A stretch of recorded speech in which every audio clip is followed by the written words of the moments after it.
their statements, what they're going to stand on, and we'll just get things flowing. What do you want to start with? What are we talking about first, Fatty? Whew. Talking about poly relationships. Are they freedom or chaos? We'll start with that. All right, awesome, awesome. So I want to, because Fatty, we have a male, a lack of balance here. Let me bring in a male. Let me see if Sonetter's ready. Sonnet, are you ready to come in? If not, I'm gonna add you to the stage. Peace, Sonetter. Do you want to come out and answer that question? Or, I mean, people know who you are. You can introduce yourself and then answer that question. And if you're not there, I'll bring Yara in. Going once, going twice. Okay, going three times. I will put you in the back right here. He's not ready. Let's bring up Yara. Peace, Yara. Peace, Black Sage. Come in, introduce yourself, and then answer the question so we can have you make your stand on it statement and keep it flowing, bringing everybody in. Peace. Yeah, absolutely. Peace and blessings. Shout out to the panel, man. This is great. I love the intro.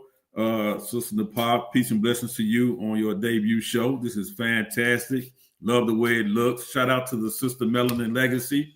Glad to be on the panel. I think this is my first time being on the panel with you, but I've seen you before, so it's an honor and a blessing. Shout out to Fatty, been on the panel with this brother before. He's making waves in these YouTube streets, as he says. So it's good and an honor to be on the panel with the brothers as well.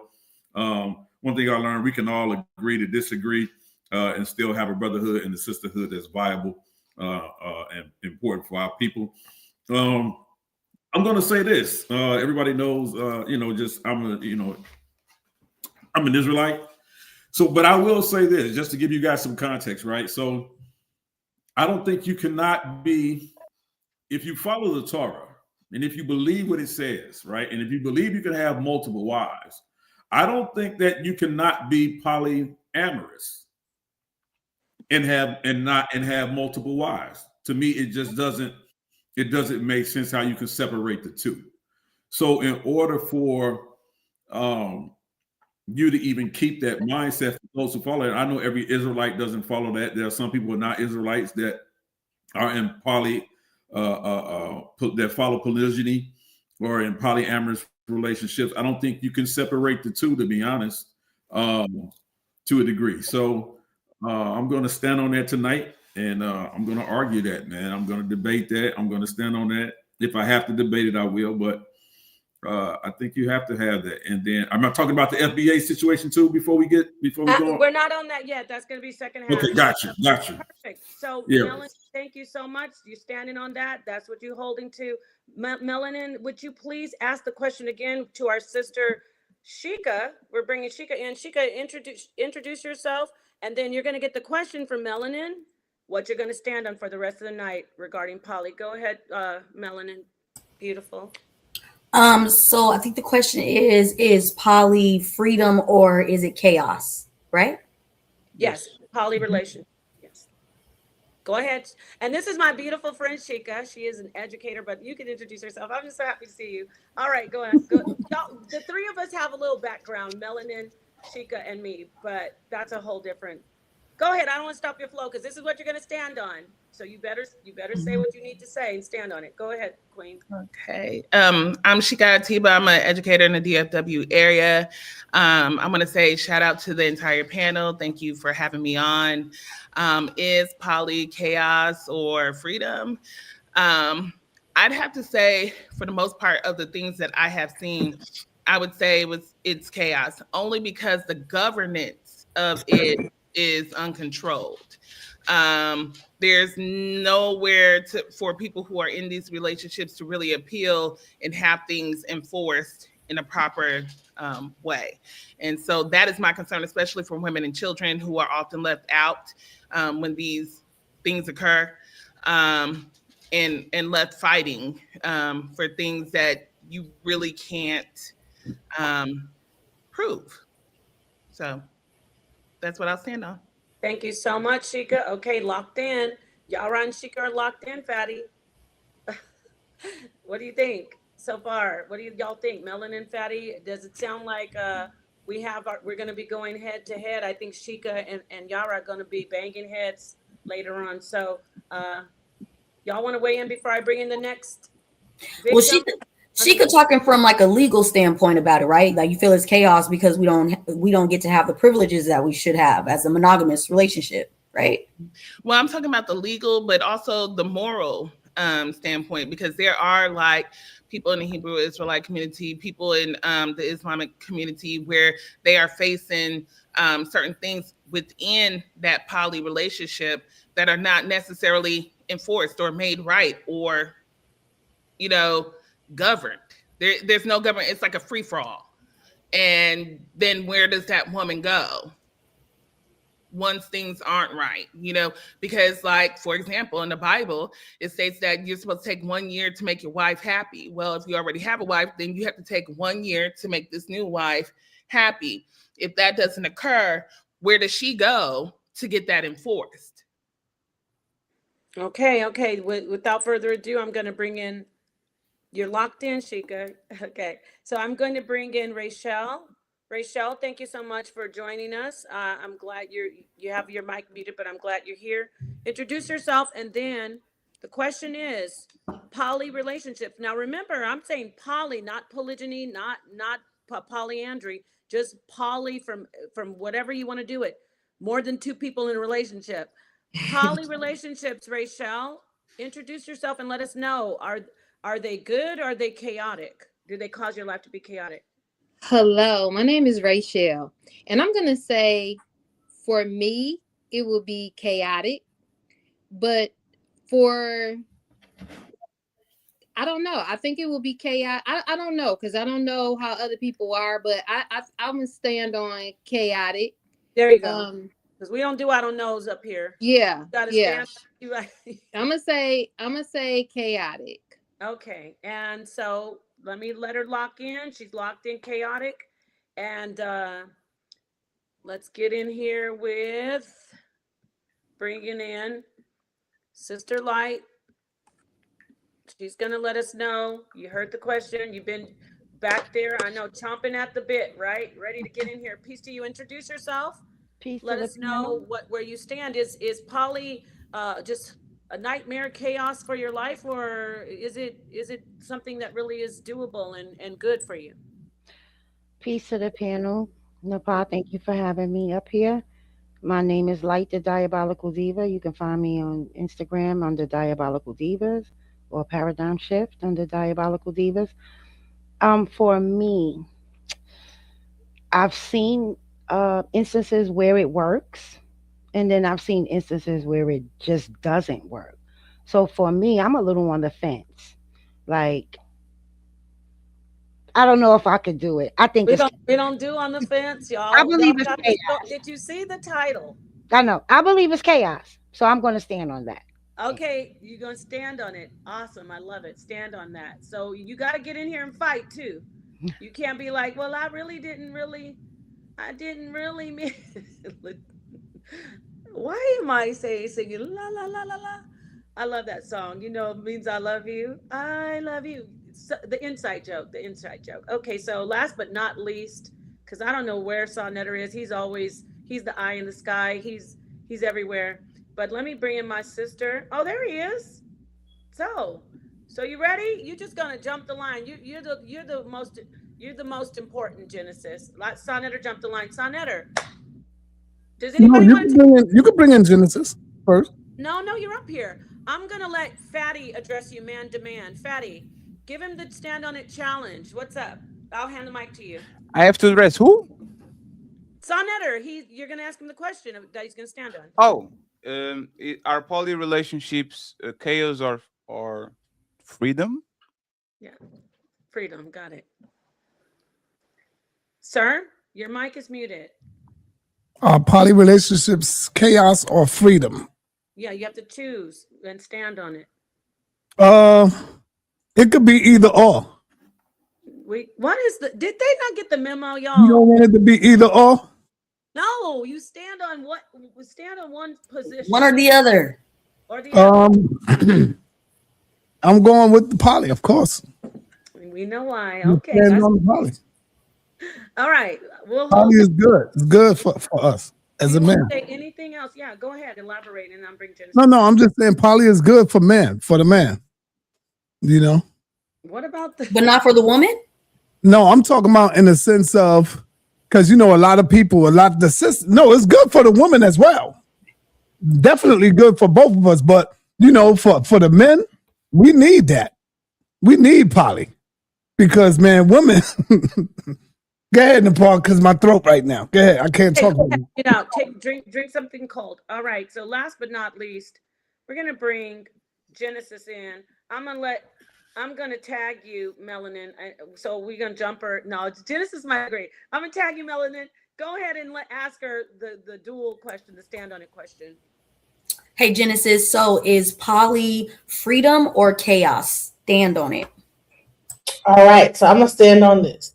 I agree with what Sheikah says because I think that poly can be non-chaotic and non everything else if it was regulated. I think that when you have a Somalian community with a bunch of women that are having babies in a poly relationship, the reason why they are now turning into single mothers, 30,000 of them in Minnesota, is because as Muslims, the polyamory aspect of it is not regulated. I think that America needs to make polyamory legal, and then they need to regulate it. And then once they regulate it and make it so that it's an actual true institution, then it could become a a household like aspect that could like be I would say non-chaotic, because when you get the government involved, sometimes it needs that government oversight to be like less than chaotic. If we say that, listen, you can't just leave your family. If you like this woman better, you can't just leave your family and just skip over to like Somalia after you've impregnated this woman and left her with 5 kids. All right, so let the government oversight that same way they oversight other things. And also, I mean, poly has existed all over for so many years. I think that poly, we're pretty much already doing poly when we like have a man that like goes out, has different women, baby mamas. Let's just put a name on it and let's just make it a actual thing to where we say, okay, this is a let's get married, let's marry each other. And then when you and put like some real policy towards it. When we put policy towards it, then it makes more sense. That's what my stance of it is. Okay, great. Thank you so much. So I just want to recap. What did we get here, Fatty?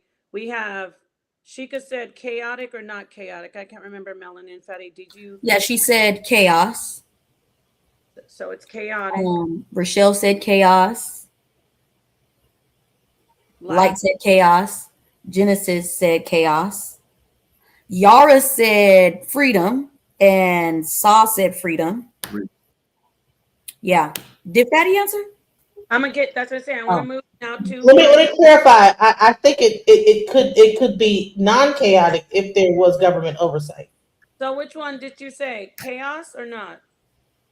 Right now, not Without government oversight, it's chaotic. Yes. Okay, so basically we can discuss if what, but for right now you stand it's chaos. So got you, Fatty. I want to go to my co-host. Both of them start with Fatty. What do you weigh in and then pass the mic to Melanin? Poly relationships are chaotic because nobody does it right. Everybody that I see, there's a bunch of lust going on. There's a bunch of unsupervised women having sex with other men and giving attention to other men. There's a bunch of men that just want to add another booty to the squad instead of actually taking care of it. There's a lot of like, it would be great if everybody would be on one compound and there's several houses and there's a common pool and everybody is together with each other and all the team together go to the same school.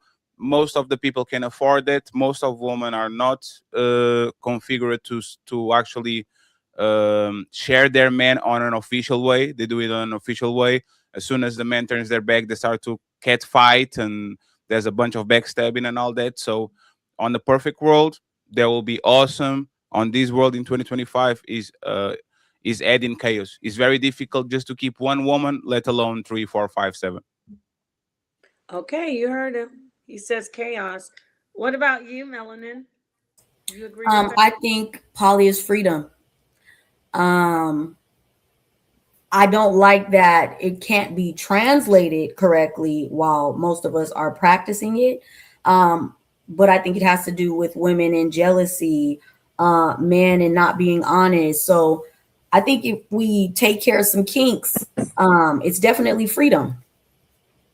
Freedom. Okay, and I say, if I'm asked to choose poly's freedom, we have to discuss what's going on. So now we have a panel. We have everybody locked in. I want to just bring everybody in the middle, sort of. Okay, so who wants to start it off? I think I'll go to Sheikah so she can get it lit. Sheikah's really good at that. Try to trigger whoever is in opposition of you, Sheikah. Do everything you can to trigger them and get them flying off the handle, unmuting their mic, whatever. Okay, I want to see chairs and tables flying. Sheikah, so chaotic. Tell us some more points about, if you have to have the world practicing either everyone poly, everyone monogamy, I want you to come in and just start right now, convince the world that no, we cannot be poly. We got to do monogamy. Come on in and start throwing some chairs. I count on you. Well, I think monogamy is the first step. If you cannot please one person, why are you adding to it? And a lot of times it's used as an escapism. Maybe if I add this person to this relationship will turn around. They'll fulfill some other need that I need. And most of the time that's male centered. That's not even with women who practice poly. It's still male centered, which is weird. But it's like, I'm trying to give you something that is missing, but we haven't worked on ourselves. So before anybody goes into a relationship, right, you should be a happy, complete person yourself. This idea of you complete me is a problem because you have not done the work. You have not become happy on your own. Therefore, if you're not happy on your own, you're just going to go and be unhappy with somebody else because people disappoint you. People are going to disappoint you at every turn because people are human. Okay. And so therefore, if we're adding people, we're trying to solve something. Are we fully complete? Are we fully healthily functioning as a couple, as individuals first, then as a couple, then adding two? And monogamy is not even doing what it's supposed to do. And that's the problem. So if we can't make it on monogamy, which I think is the first step, then we shouldn't be moving on to poly. Yeah, but monogamy is for the woman. It's not for the man. It's a man's natural nature to desire more than one woman. If he chooses to exercise that option or not is his choice, but that's in his nature. He's meant to be fruitful and multiply. We're the ones, when we get pregnant, we have to sit down basically for a year. And we can't conceive another child. I mean, I think they have that where sometimes somebody will conceive another child in the same year. But technically speaking, you should wait a year before you conceive another child. He could get somebody pregnant each and every day. So I think sometimes we get caught up in our emotions rather than the logical aspect of the situation. Plus, a man is supposed to be able to ejaculate a minimum of 21 times in a month to lessen or avoid chances of prostate cancer. Most of us cannot perform at that level. pH balance, you want to give your area time to rest and recover. So what about him and his health? What about his needs? But don't women have pH balance issues when a man is having sex with multiple women? If a guy is growing up in different women and then more than likely you're going to have pH balance issues. not true, but you can also have pH balance issues by what you're consuming in your body. Women love to make it where he's sleeping with multiple women as the reason, but technically, even if he's sleeping with multiple women, if there's something going wrong, it's because you're not talking to the other woman, because nobody's giving anybody a safe space to be honest about who they really are. When you and the other woman are eating the same things, you guys are discussing who's laying with him here and there, you know, this is my turn, his turn. There needs to be a conversation had to make sure that we're all on the same page. But I disagree that being poly, like that's the first place you guys go is a man with multiple women is automatically messing up the pH balance, and it's just not true. You could be wearing non-cotton underwear, you can be stressed out, you like there's so many things. It could be the chemicals that you're putting in your hair, it could be the clothes that you're wearing, the jeans that are too tight. There's several things that can mess up your pH balance. Most traditional polyamorous relationships, the women are not living in the same household. In true polyamory, especially in Islam, each woman has their own household. They're eating whatever according to whatever they want. Each person has their own life and whatever. The guy is then maintaining multiple households. So it's not like we're all together in one spot maintaining about how we're eating. People, sometimes the wives don't even necessarily get along. I have a story where I know of my godmother who was in a poly relationship. With a Kenyan man. The Kenyan wives were over in Kenya, and she was over here. When he passed away, and she went to his funeral, they tried to poison her and got a bunch of water from malaria with malaria in it and tried to kill her. So I would just say this is that a lot of times we be like thinking this poly is like what the way to go, but in Africa alone, this stuff can get quite treacherous. You know what I'm saying? Yeah, but what you're discussing is women and their selfishness, women and their hate for other women. That has nothing to do with poly. We have issues at work. We have issues just smiling at one another. That's not poly, that's women. Yeah, right. If I may, I would agree with Sister Melanin, because the concept of poly is about community and family, right? And so a lot of times that gets misconstrued with people who are not actually who don't actually practice poly in the proper form and context, right? So when you think about it being just about sex and who's sleeping with who, and we know that this is what's at the forefront of most people's mind, because that's the part of poly that we're even started the conversation off with, about sexual partners and how many people you're sleeping with and how many your pH balance is off and all of that. We simply focus on it being about sex, but that is not the linchpin or the basis and the foundation of a poly relationship. It's about working together as in a community. It's the same concept when you hear it takes a village to raise a child, right? It's based on the same concept, right? So that those many different pieces work together. We all know someone, right, that is capable of doing something or contributing something to a relationship or business that you are not really well versed in, right? You do have some women who are better at raising children than others, right? You have, if we had the right and proper poly relationships, a lot of children who are experience abuse or certain things or not, or feeling neglected, or at times the woman is not having that proper communication with their child. If another woman is available who can actually step in and do that, now you have a whole child, right, who's being raised. If she understands that this is about community, this is about family. Family is not just simply based on sex. And that's the problem that we have. Now, when we talk about polyamory, right?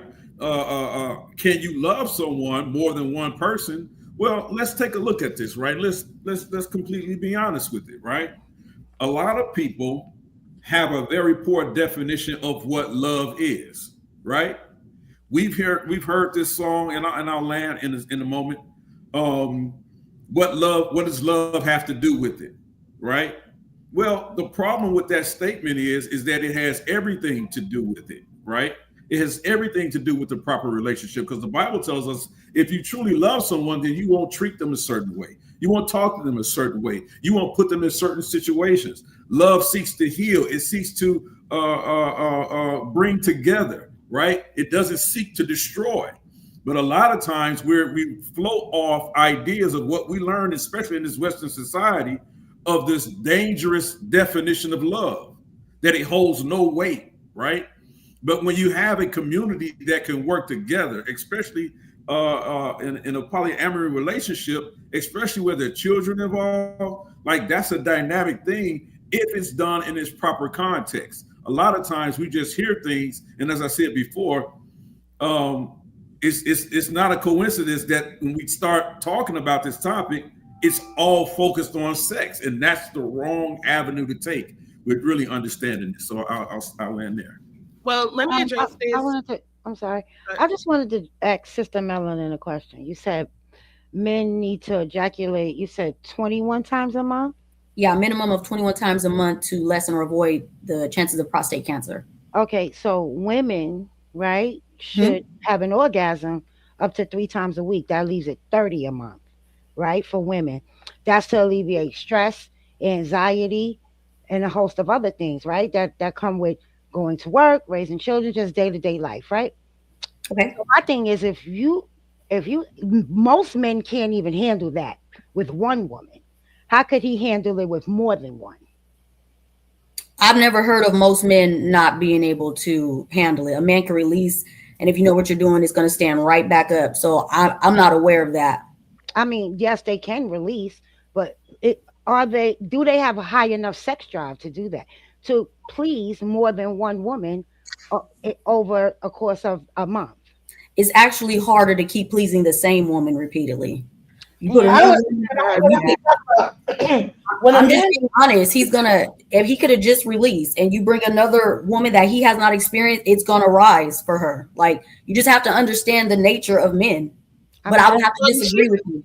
But what about talking about the man being able to bring that woman to an orgasm? Exactly. Many women have stated that they've never had an orgasm. Okay. And so if we're starting with the first thing of pleasing one woman first, we're not even getting to poly. And not only that, I'm going to go back. We did not bring up sex.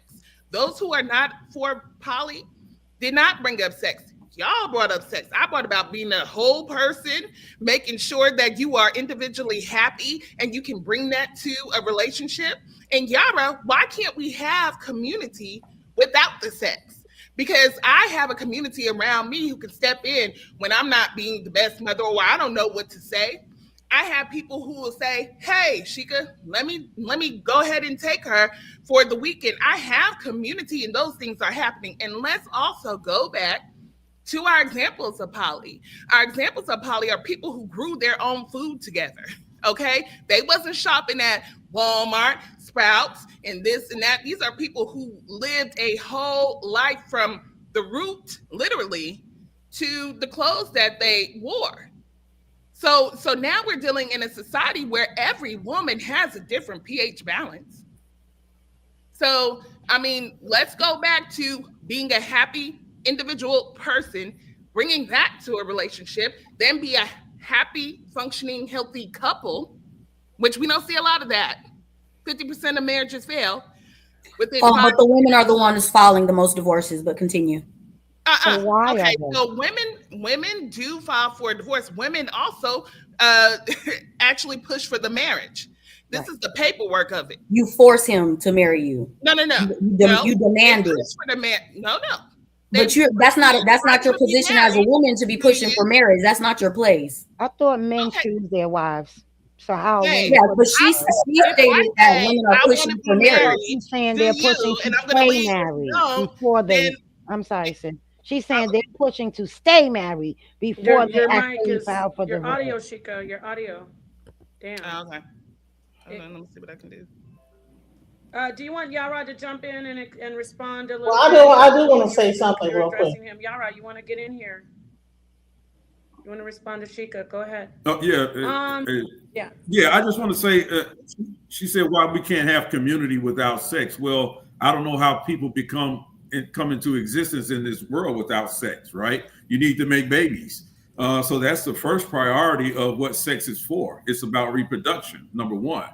And then number two, after that, then you have you tend to develop intimacy and different things like that over the course of a period of time and know someone. But at the end of the day, sex is not a bad thing, right? It's not a bad thing. Sex should bring people together, right? In its proper relationship, right? So to say that someone being in a polyamorous relationship or being or operating in polygyny, or whether it's freedom or it's chaos, well, chaos only ensues when you have no actual true knowledge of something, right? It's just as if you take any weapon, you take a gun, right? You can use it to hunt and feed your family. You can use it for safety against an intruder, or you can use it to murder.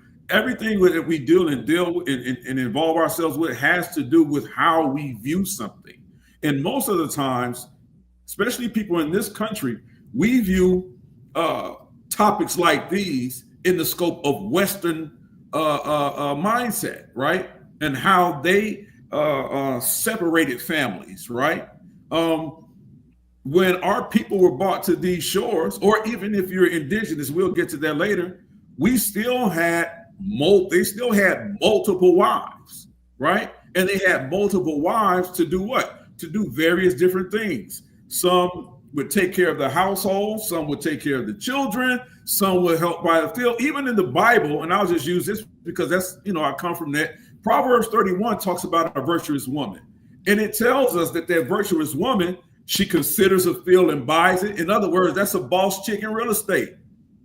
You see what I'm saying? So it's not saying that a woman is only relegated to mundane things in the home. She's there also buying real estate. She's raising the children. She's also securing that household. She's making that house a home. These are things that we have to have. What woman's going to say that all those things could not be done on a higher level if you don't have someone next to you who understands, like, listen, we can all make this work for the greater good.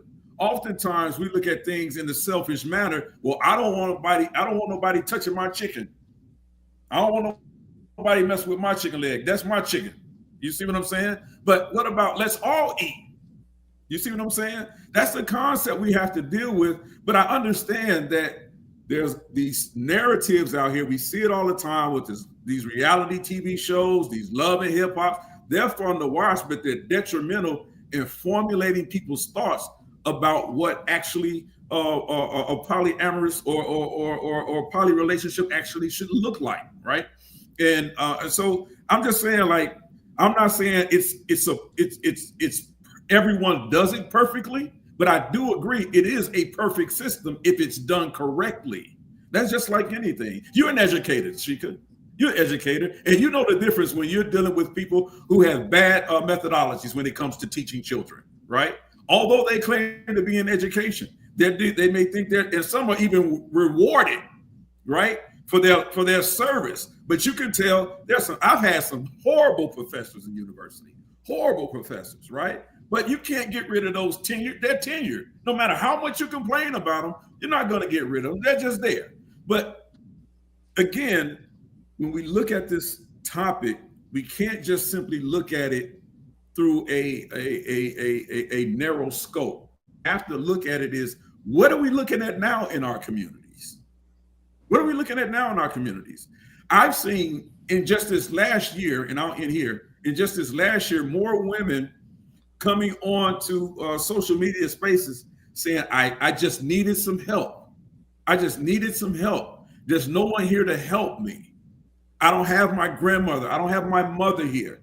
I need someone to help me. What if the polyamorous or polymorph or poly relationship is open to them, where they can say, you know what? I just need some time, right? And I can leave my children with someone that I can trust, and then out until I get myself together. Maybe I need to work over here for a time and then come back. If we look at it in a different perspective, then that may be a solution that we can have with our people today. So I'm not saying it's done perfectly. I don't think there are too many people that we know in a popular space that does this perfectly because of what we see.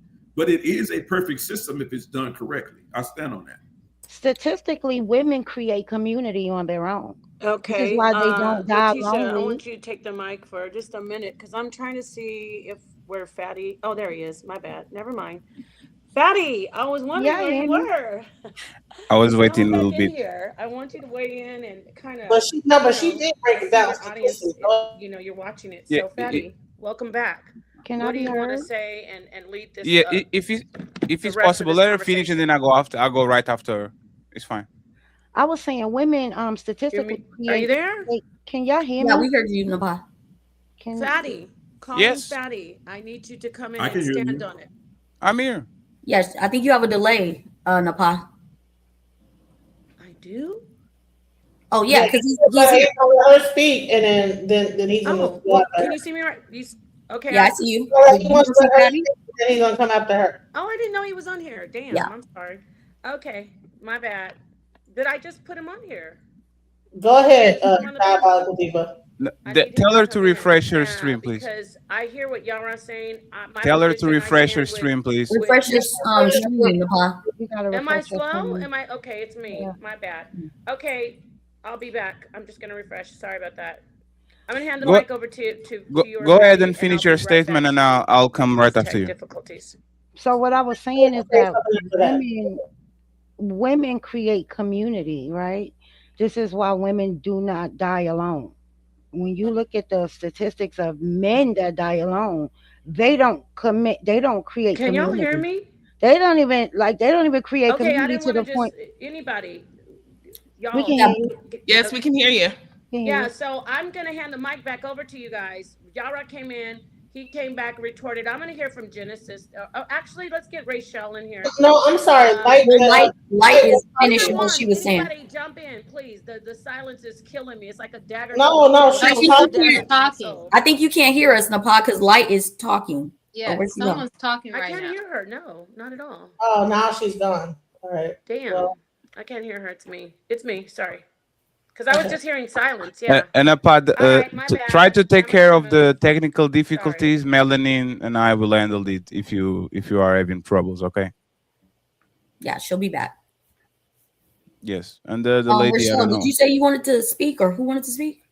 Well, I just wanted to make a statement because a lot of times when we talk about polygamy, we talk about it as if these men that are in America have all this money to be able to even have all these women to be able to even pay the money to even run all these households with all these kids. Half the men don't even have trades. They don't have anything to be able to take care of all these households, let alone their own self. They half them are living in they auntie house, they mama house, this and that. There's some men that might have it together, but listen, in Africa, when they have this, they have, like Fatty said, a compound where all their wives can live together and they can like come and stay together and do this whole polygamy thing. In America, absolutely not. What you have people in different households, and you're trying to if you do bring them all together, it's really a bunch of women that's really supporting the man, and then that like it looks like pimping, because now you got all these women working, and then you're the man, and you're the person in the center, and everybody's like feeding into the household, and you pretty much are just like the man, you the man. You know what I'm saying? So I don't agree with how America does polygamy. And I'm also going to say this: when a man gets a certain age in his 40s and 50s, high blood pressure kicks in, all these things, and you talk about like sex, right? Now,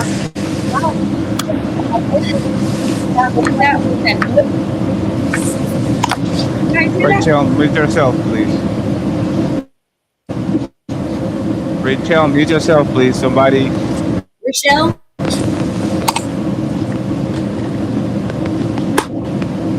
Yeah. I'm definitely hosting the second episode, friends. right. So Michelle? Somebody that is on the back with the control. Can you mute her, please?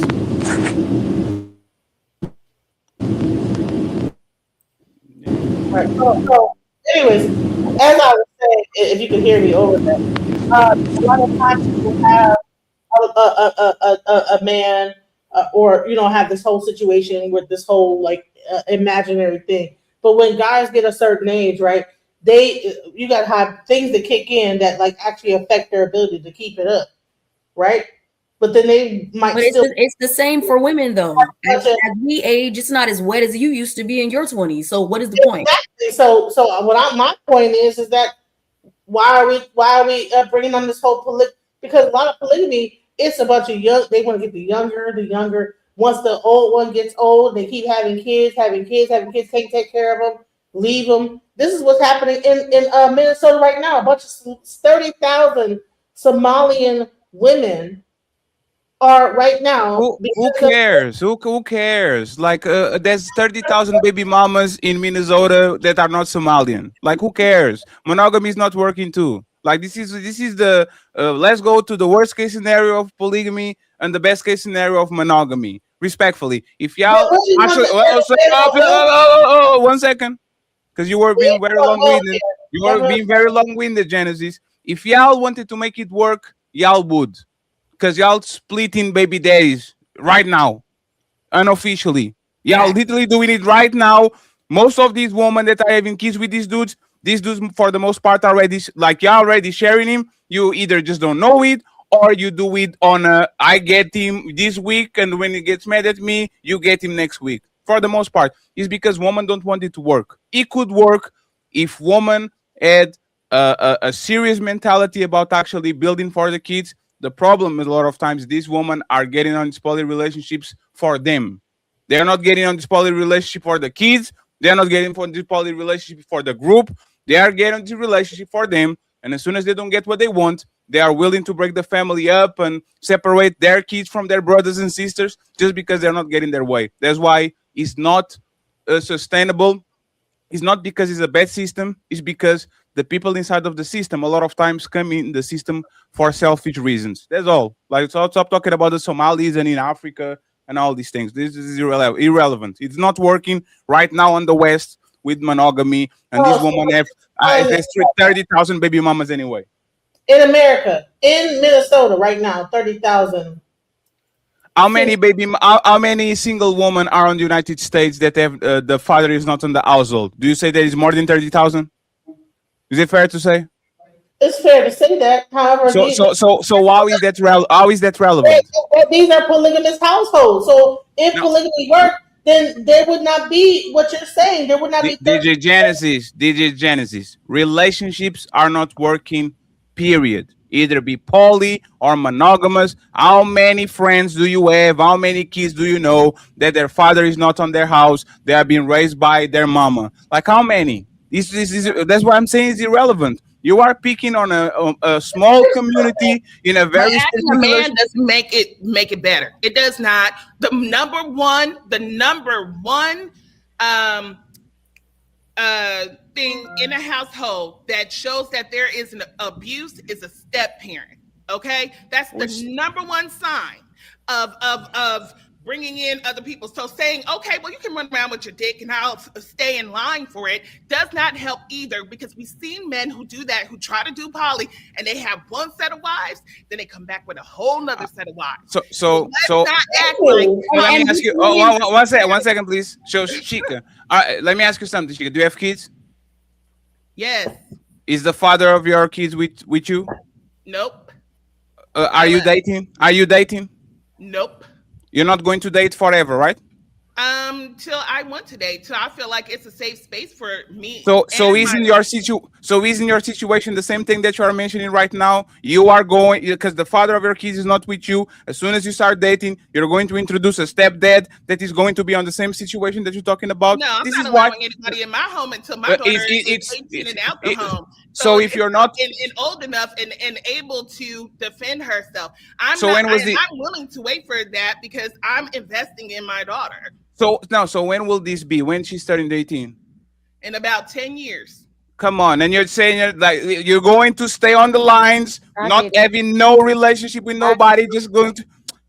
So, did. so I'm last not question. God, I So did. you are telling me for me to When get my out husband there. died, I did I've it. talked to people, I have friends, but I'm not going to commit myself while I'm trying to raise this daughter. That is my commitment to her. and Now, this is what we, and my mother made the same commitment to me as well. She did not get married until we were 18 and out the house.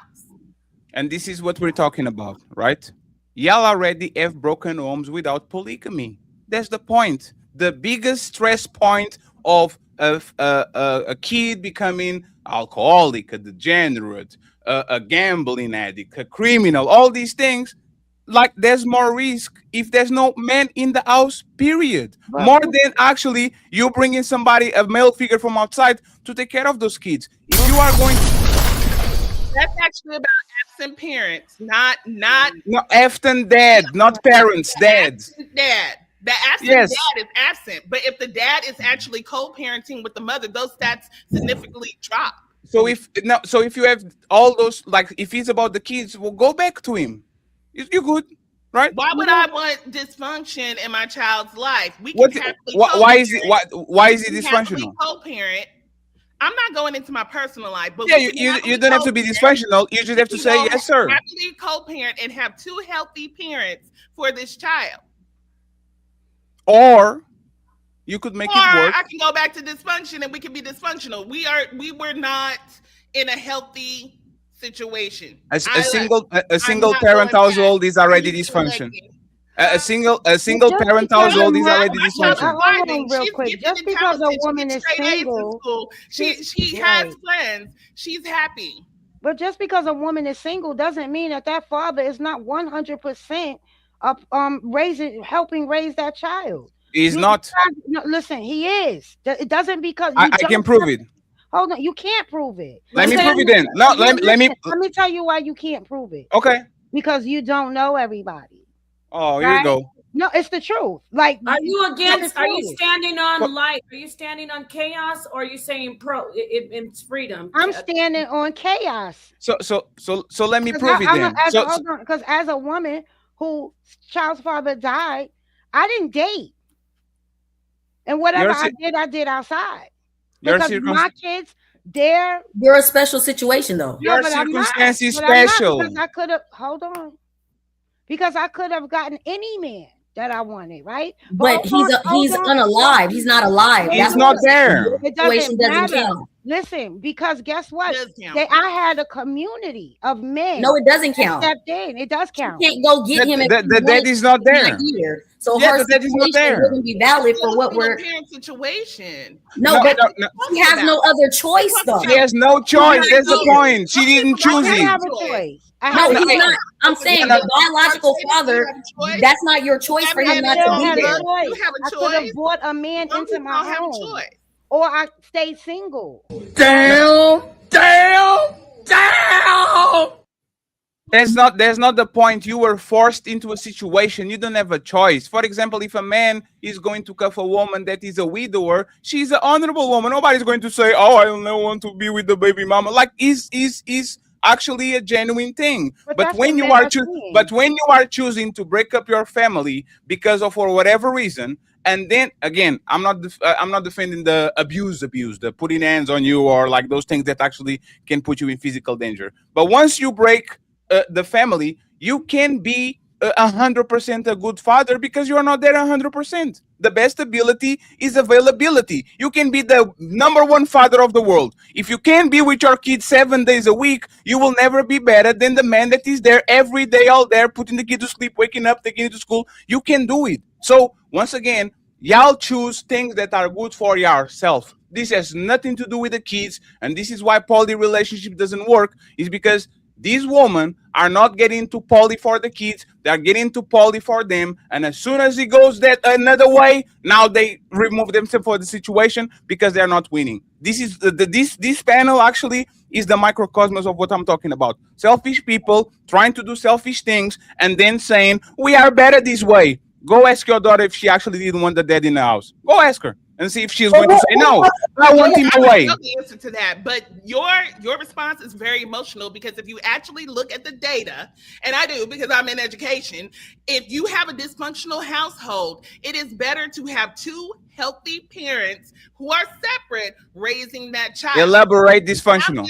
When you have them in dysfunction, it's going to breed more dysfunction. Can I ask you a question? They have similar outcomes. They have similar outcomes to people whose parents were neglectful. Okay. Can I ask you a question? Please understand that having two parents in the household for the sake of having two parents in the household can do extreme damage to children. Okay.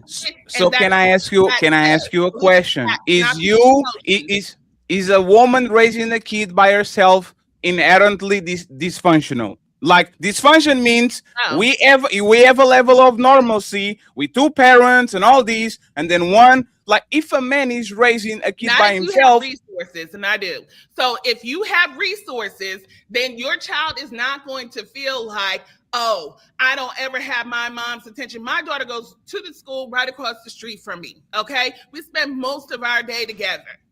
Okay, she doesn't have to worry about bills and stuff like that because I don't have to worry about that. She's been riding in the Benz since she was 3 years old. Her mama owns 2 houses. So these are things that my child does not have to deal with. She doesn't have to wonder where her next meal is coming because no man is in the home. And nor do I have to stand in line and get on somebody's penis to get it. And once again, this is BS because there's a bunch of rich men. There's a bunch of rich men that have a bunch of money, and that kid is literally born with a silver spoon in his mouth, and they have extreme dysfunction because there's not a woman at the home, because the man is working too much, because the guy wants to be a CEO, so he works 16 hours a day and he's never available to watch the kid playing football or going on vacation with him. Money is a very good indicator of what you can provide for the kid, but it doesn't account to dysfunction because once again, there's a bunch of assholes with money. There's a bunch of women with money that they have no idea how to be moms. Go ahead, finish your point. You got it. Oh, it's me. I am Fatty. Nice to meet you. Yeah, I like that. And then look at those. Look at the background. Fatty did the awesome graphics. And Napah, second show, I'm hosting. I'm hosting it on the second show. You can get it on the third one. Back again. Well, you know what? This is background talk, okay? You bring in the amateur side out. I was just pushing you up there. We're going to talk about all that. All that can be discussed. We're doing great. I love this. I love the show. I love the energy. But Fatty, because we're moving into the second part, right? Melanin, Fatty, Sheikah, everybody. So I wanted to really quickly come in and say my piece. I really didn't say. People, I think I did kind of, obviously there's a lot to be said and a lot to be done, but the more the merrier for me. We're talking about stable, focus, right priorities in place, all in order people. So I think the more the merrier. It takes a village to raise. So I prefer multiple women than one man. For me, I'm a polygynist. But if you're a woman that does, we didn't even, y'all see, you ladies, we were talking about poly. You could have gone into polyandry. What if you have multiple husbands? We didn't even get into it. We might have to have a part 2 on this. Poly is always so complex and it gets everybody riled up. But I'm hoping to really, I want to get it lit in here, right, Melanin? This isn't lit. But hold on, I want to say something about this. Hold on, Genesis. Now, hold on. Now, you just take your time, sip on some more, whatever you're sipping on. It don't work that way, okay? I'm going to let you in here. I want you to start off. I was thinking of you, ma'am. Listen, y'all, it's live. There's kinks. It's not going to be like, perfect. So hold on, Genesis. Keep your mic muted until I tell you to unmute your mic. I want to move into something that will really get people lit, because I know there's a lot of wild people out there, yeah, I said it, that are running around and talking about FBA and asking me, oh, Napah, you're not going to be included because you got some Dominican in you. Hold on, let me see your lineage. It's wild. So we're going to move into the FBA topic, if that's okay with everybody, because I said I wanted to get it lit, but I think if we get Genesis in here to start the ball rolling, because she's been going back and forth with the FBA community. She is Pan-African. So Genesis, you're gonna stand on it, or or you're gonna look like a complete flip-flop. Is FBA Black nationalism and Black patriotism, or just patriotism in itself, or is it xenophobia? Is it just, basically hating people who aren't you or that you're foreign to? Go ahead, Genesis. Xenophobia. Why are you in the dark, bro? I know people don't like women to say bro, but it's like, Genesis. No, I don't know. My thing is frozen. I don't know what's going on. So is it black? Because on mine, it's just my picture like frozen. Okay, well, I can see your picture. You're just not moving. Yeah. So I would say I don't think it's xenophobia, and I don't think it's patriotism. I think what's happening is this whole delineation movement, and that really gets me into the whole thing about the Somalians, because what's happening is you have a whole group of people that feel like that everybody's trying to tether off of us, and we are the FBAs. And what I feel is that when we don't have unity and we don't really care about what's happening across the board for Africans across the board, just like what Pan-Africanism says, then you have groups of people like the Somalians that right now are being attacked by ICE, even though they're on some BS and like on some anti-American stuff. Bottom line is they're over in Minnesota. They're getting all kind of benefits, like SNAP benefits and this, that, the other, defrauding the government, all this stuff, because they, going back to the polygamy argument, because he says that, let's not get into that, but the Somalians in America right now are they're coming over, impregnating all the women, saying that they're married, and then leaving them, going back to Somalia with their original wife, and then just coming over here and impregnating, 5 and 6 kids. And then they have this whole like racket going on to where they're like opening up all kind of like strip malls and this, that, the other. At one point, I would say when it comes to FBA, that is tethering. What's happening right now in Minnesota is tethering. So let me see if I get this right. They are doing bad enough to get SNAP benefits, good enough to open shopping malls, bad enough to go back to their land, good enough to come in and impregnate locals. Like, are they overachievers or underachievers? Because what you said, it kind of is like they are doing so well. They're coming in and doing and getting stars and getting malls. And then you say, but they're on SNAP benefits and all, they're going, like, if I'm winning, why I'm going back to my homeland? They're defrauding the government. So at one point, I agree with the FBA when it comes down to people should not be able to come over to America, get benefits, and have all these kids and everything, and leave it for the government and my tax dollars to pay for their kids. Explain that. Like, how are they doing that? Okay, what they're doing is that they're doing the guise of marriage. Oh, okay, I'm married to you, right? They have one main wife that they love, and then they have all these other different wives, so-called, that they like are just impregnating, having kids with. And then they like, these people are then getting like benefits and this, that, they're lying and stuff like that, saying this and saying that, lying about this whole thing. Meanwhile, our tax dollars are paying for this. And then this guy gets to go back over to Somalia and be with his original wife, the first wife, and he really, really super duper love. Meanwhile, these kids are over here, we got to take care of them. Like what you said make no sense.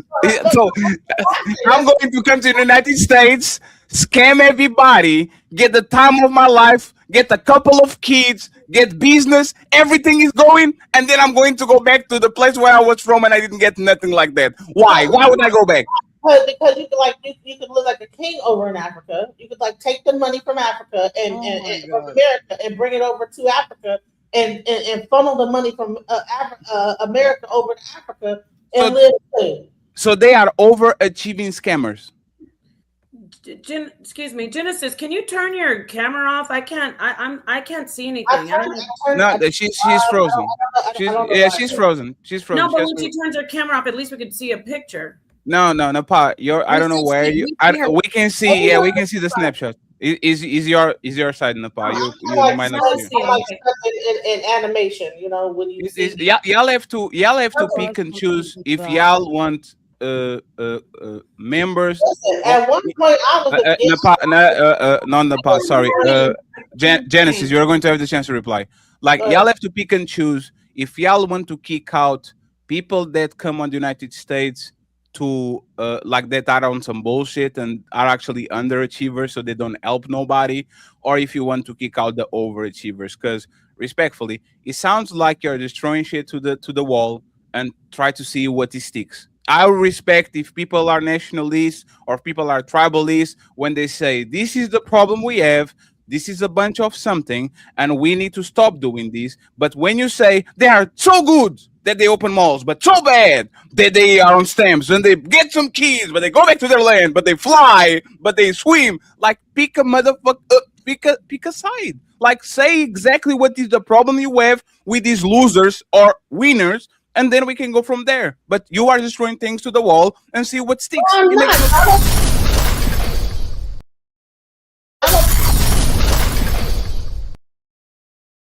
Donald Trump is right now. Genesis, I gotta move on to the next person, but are you so? I agree with Fatty on that. I thought you were strong position Pan-African. It sounded like you were just like. I'm letting you know is that my position is beginning to change based on what I'm seeing in Minnesota. So Yes. Now, Pan-African is no. Don't stop. Let me finish my sentence. Go ahead and finish, but then for the show. What I would say is I don't agree with people taking advantage of the things that we have done as Americans to build up this whole situation.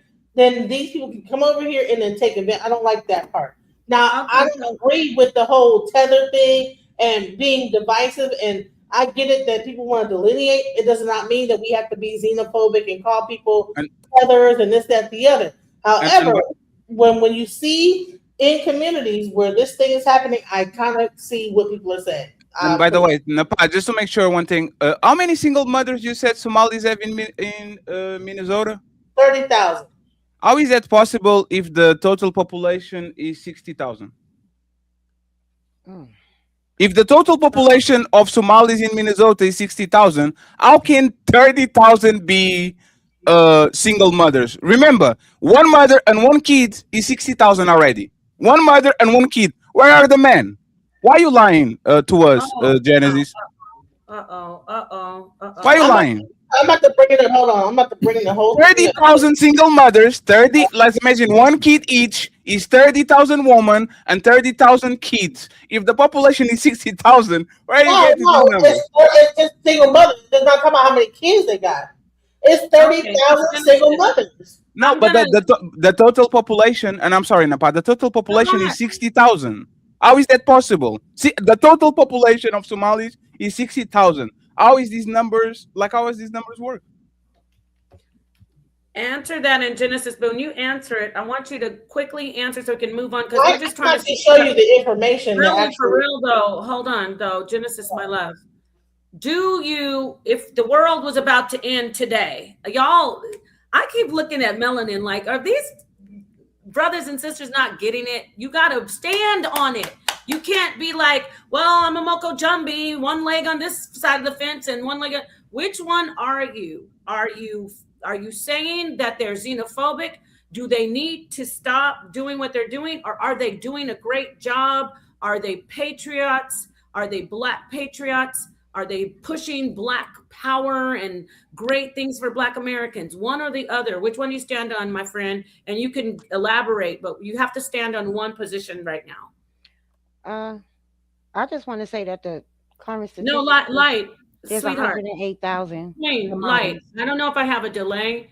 I'm saying to Genesis, yes or no? Which one? I mean, xenophobic or patriots? Which one, Genesis? I don't know. I don't think it's patriotic at all. I think it's definitely xenophobia. Yeah. Okay, so fight for the cause when you're in here if you can. But hold on. But why can't? Okay, here's the thing. I'm not a monolith. Like, okay. But the show is about being on standing your ground and That's what I'm feeling that. What do you think, Fatty and Melanin? Are you guys feeling that too? Stand your ground, no center of the lane. What do you guys think? I have to sidebar my That's co-host not here. center of the lane. I'm trying to show that okay, yes, it is xenophobic for FBA to talk Okay. about Caribbeans and say that they are tethering and talk about people from West Africa and say that they're tethering. However, we also now I'm seeing that we have a whole group in up there. They don't even consider themselves to be black, but they're Uh, like they say that they're Arab, but okay, so stand they're on it. No, using so stand on it. So no, they're stand on it. Are you being xenophobe towards them? Yeah. maybe I am. God damn it, because No, that's no, not maybe. Are you being xenophobic towards them? no. I'm actually not. I'm actually talking about what's happening in the truth and what they're doing over there. That's not So, xenophobic. Yeah, I so if know. so, if a FBA is coming in with first of all, you're lying, right? But I'm No, not going that's to call you a I'm liar. not No. lying. I was, You're in what? Portugal, sir. You're in I was not done. And you don't live in America, sir. and you don't live in Minnesota. The only white, like, you just only met to the Somalis because they don't look your way. So what we're going to do is simple, right? You have What to actually pick a side. Why is it okay? Why is it okay for you look down on Somalis, but is not okay for FBA to look down on people from the Caribbean, people that come from Africa and all that? Why are you right? we didn't come from the Somalian group. We came from West Africa. We came from Caribbean. The Somalians are a whole nother group of people that are coming over here They taking are advantage. still black. Well, I don't agree with. No, they're not. They said They that are still black. no, they say they're not black. Look at what they say. No, it's not what they say. Go It's not to what the they say. research. Oh my God. They say that they Genesis. are Hey, Arab. Genesis. They're Arab, sir. Genesis. Stop being difficult. There are black Jays. There are black Arabs. There are black Muslims. There are black Somalians do not Christians. say There are that they black South Americans.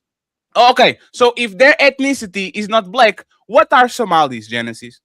they call themselves to be Arab. They don't Now say I'm asking you, Arab is not an ethnicity. You are going to answer this. For example, Italian, for the most part, is a white person. they A consider German, for the themselves most part, Arab, is a white not person. black. A person from Ghana is, for the most part, a black person. What are Somalis ethnically? They consider themselves to be Arab. Oh my God! You know, Okay. hey, Okay. you guys got it. You guys got it. Let me mute myself. What? Bro, what are you talking about, man? That's almost like even Okay. Dominicans. Let Certain me get Dominicans you off there. do not Fact consider themselves check. to be black either. All Certain right. Dominicans do not Okay. consider themselves to be black. Go get it. Go get your refreshment, Genesis. We'll bring you back in. We see you stand on it that they're xenophobic, but you still kind of peeking over the fence, like, No. I'm saying for West Africans, Caribbeans, no, we need to be. But all that Arab stuff, and they think that they're Arab. Let them be Arab, and then they're gonna come over here and take advantage. Are FBA xenophobic? Yes. Do you stand against that? Yes. Okay, thank you. Whew. Melanin, you have something to add before we bring in Yara? I got to have a sip of my soda No, water. I'm listening to learn. I don't have anything to add. Okay. If you're listening to learn, I'm sorry for what Genesis is making you go through. You know what? Leave Genesis alone. So, Fatty acting up. so I'm gonna let her fight back. Go ahead, Fatty. I'm gonna let her fight back in a minute, but we gotta move on. What you want to say, Fatty? You want to bring Yara in? No. It wasn't me. It was Yara. Sorry, it was Sage. Oh, that Sage. was Yara. Yes. Go, Yeah, Melanin. it's all Can you good. refresh? Can you refresh the brother's memory? What we were talking about? Genesis took us on a magic carpet ride to Saudi Arabia, which we thought it was Saudi Arabia, but it was Somalia. I don't know where the hell we were. To the Middle East. Okay, ask the brother the question, and let's see what his response is, please. Okay. He's gonna scan us. So Yara, is FBA xenophobia or patriotism? I think it rests on the side of black patriotism. And let me preface that. Can y'all put this on the jumbo screen? Can y'all see that? Just a moment, sure. Put it up real big. Yep. Yeah, Y'all we see can kind of that? see it. Yeah. Back it up some. Okay, Maybe we so can- that is my great. Can you see it better? Back it up some. There you go. Perfect. Okay. That is Yep. my great grandmother. right? And you can see her name down there. Hold on. Yeah, we saw her. She's named. Her She looks name like is a Miranda. Yeah, her name is Minnie Miranda Mahawin, right? Now, she is a full-blooded Chippewa. That's my great-great-grandmother, right? She didn't speak English, right? She only spoke a native tongue. So that is my great-great-grandmother. Now, that's on my father. That's on my father's side. And on my mother's side, my mother is her grandmother is a full-blooded Cherokee, right? But so when people talk about FBA and foundational Black Americans, you can clearly see, although she's a full-blooded Chippewa, she looks like a Black person, right? She just has African, you see what I'm saying?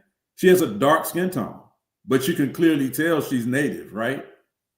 So there was really no, for her, in her story, she'll tell you that she didn't suffer or go through slavery. She didn't really go through slavery. She was well kept, right?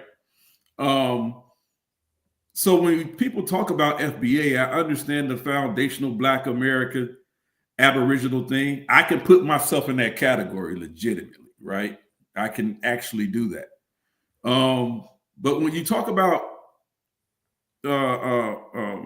foundational Black American, if you're talking about this remixing of African descendants of slaves, I understand why they do it. They simply do it because of the dollar, right? It's a money grab. I'm gonna just be honest with it, right? It's a money grab. And I understand why they're making the play. But if people are actually honest about this entire situation, the United States of America, I don't care how many apologies we want to squeeze out of them, how much we argue FBA, if we're seeking monetary reparations, they are not going to turn over billions of dollars to a small group, right, of quote unquote foundational Black Americans to do as they will, right? They're not going to do that. That's not going to happen. My whole point is that they need to reevaluate exactly what it is that they want to do on a political scale, because you're not going to get the money, right? I know people don't like hearing that. They're not going to give you that money. It's not coming, right? What you can ask for are things like free education. What you can ask for, what they're doing in Evanston, Illinois. I'm from Chicago. I'm 15 minutes away from Evanston on the drive. Actually, Evanston and Chicago is next door to each other. But they already have a form of reparations, right? Where they have free college tuition, right? When it comes to, I think it's 2 years of college tuition you can actually get for free. You can go to a JUCO for free. These are the things that we need to be looking towards. Same thing, I believe, in North Carolina, they've passed something in regards to reparations. These are the types of things we need to be fighting and advocating for, not arguing with each other whether or not who's foundational Black American and who's not. We need to look at it and understand is that with money, they already know what most of us is going to do. And I'm going to put it to you like this. When those PPP loans was going out, those PPP loans and they was getting all that, I'm not going to say a majority of it was African Americans, but it was a lot of African Americans that were on these PPP loans. And a lot of them didn't start businesses. A lot of them didn't invest the money, right, to better their communities. You know what they did? They bought houses, cars, clothes, went on trips. They squandered it. All these millions of dollars that they quote unquote erroneously had gotten, they squandered it. They squandered it. And the problem with that is that a group of people with no plan. We already fight over who's gonna get to China when grandma died. You almost lose your life at a funeral or a repast. You see what I'm saying? Or when it's come time to clean out grandma's house, they want to go see if she got money stuffed in the TV like Uncle Pete from Soul Food. The problem is that we're having the wrong arguments with the FBA. I don't knock them for wanting to create that identity, because I think that's important to all Black people. We're most Black people in America, we're looking for a solid identity, right? We're looking for that, right? That's just a product of slavery in this country, right? But you can't go after it simply saying, give us the money. That's not a viable platform to stand on. Just give us the money because we say we are who we say we are, right? Yeah, but Black Americans will never get reparations. No, because there's nobody on political office ready to actually give them reparations. 1000%.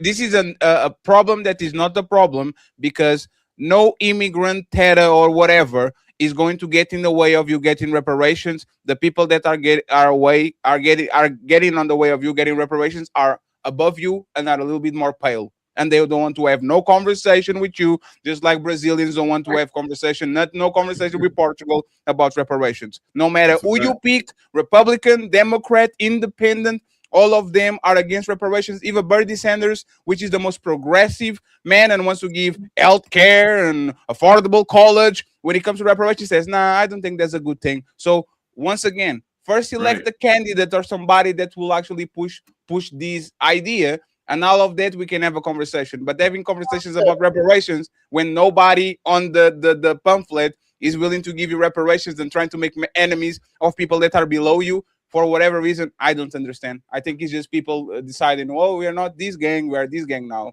Well, can I outline the difference between xenophobia and patriotism? Actually, we got to move on to it. We have another. Everybody knows what is xenophobia. There was no need to define it. No, here's the thing. Can nobody hear me? My mic is delayed again, right? Now we can hear just Genesis being belligerent. Just ignore me. She would never do that. I know my mic is delayed or something. Genesis. I know. I'm just being facetious. We have to bring Shika in. She didn't even weigh in yet, and then you can definitely jump in. My bad. I'm sorry. And I think we all know what xenophobia is, but I know for the argument, I get it. It's coming up. Okay, so let's see, Shika, I'll ask you. FBA, I know you're familiar with it. Tariq, Nasheed, Umar, Pan-African versus Umar. Is it really just xenophobia? Are they attacking actually people that they just are foreign to, even Black Americans? Are they attacking? Because I didn't add this caveat. I want to ask you, Americans like you who have Caribbean roots, right? Are they attacking you? Are they really xenophobic against their own? Even or is it just patriotism? We just don't understand they're fighting for Blacks. Which one is it? What do you want to stand on? Yara's in the back too, by the way. Oh, yes. He's just, his device isn't connected on my end. Do you see that? He said he's in the back? Okay. Yara, you have to come back because I don't see you. Sorry. It's live, y'all. Hit that like button. Show Melanin and Fatty and me some love. Sonnetter, of course. HOK. All right. Sorry. I keep on saying I'm going to let you go, and I'm stopping you. Shame on me. All right. Go ahead. Okay, so FBA, ADOS, all those movements are about the dumbest things that I've ever heard. You are leaving a lot of money on the table because I have two roots. I have Caribbean roots on my mother's side. My father's side is indigenous and African. You can go all the way back to slavery, and I have with them. So I have two roots. So I only get half of the money. This is leaving money on the table. I have been disenfranchised my life throughout my life. I've had to work twice as hard to get what I need. You know what I'm saying? I've been discriminated against. So I went through those things. And if you had ever read The Case for Reparations, then you know that slavery is just one part of our history. What about redlining? What about the Tuskegee experiments? Which actually shows up in my DNA because of my father's side. It literally changed our DNA. We are leaving, even education today only deals with 8% of the curriculum is only 8% of people of color, but yet we're paying into the system with our property tax and not getting the same validation and outcomes as other students, you know? So again, there's stuff going on right now that we can start calculating money for. So just leaving it at slavery is a problem, and it's just a penny way of trying to get something. But it's lazy.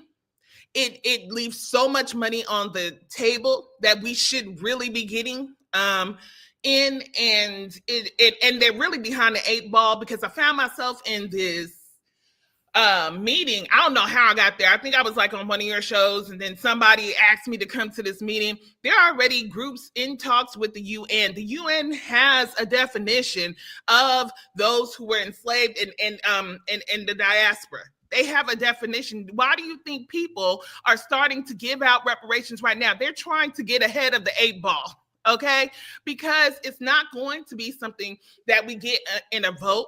It's going to have to be something that comes through the courts or outer society that says, hey, we have to repair this. This is why we have a problem with our relationships and homes and dysfunction, because I used to be offended because the UN decided that the whole Black community needs therapy. I used to be offended. I agree more than ever that the whole Black community needs therapy. There's not one person that does not need it and need to really deal with the dysfunction, the drama, and the things that come from it. Anxiety, depression, all these things are affecting us because, I don't know if y'all remember the 80s. Remember the 80s? It seemed like everybody was poor. You know, everybody was struggling. And this is what Trump is trying to get back to, this hierarchy. Everybody struggles beneath us and we are winning, you know? That is what Make America Great Again is all about. And so even with the decisions he's making, we can count that up. We can monetize on all these decisions he's making right now and get what's rightfully ours. But to me, how? It's futile. It's divisive. They're behind the 8 ball, and it's lazy. Can you explain how are people leaving money on the table under Trump? In this room, or no, you said people are leaving money under the table. Like, okay. What is so? Because these movements are mainly driven by slavery. We want our money for slavery. We want our check for that free labor.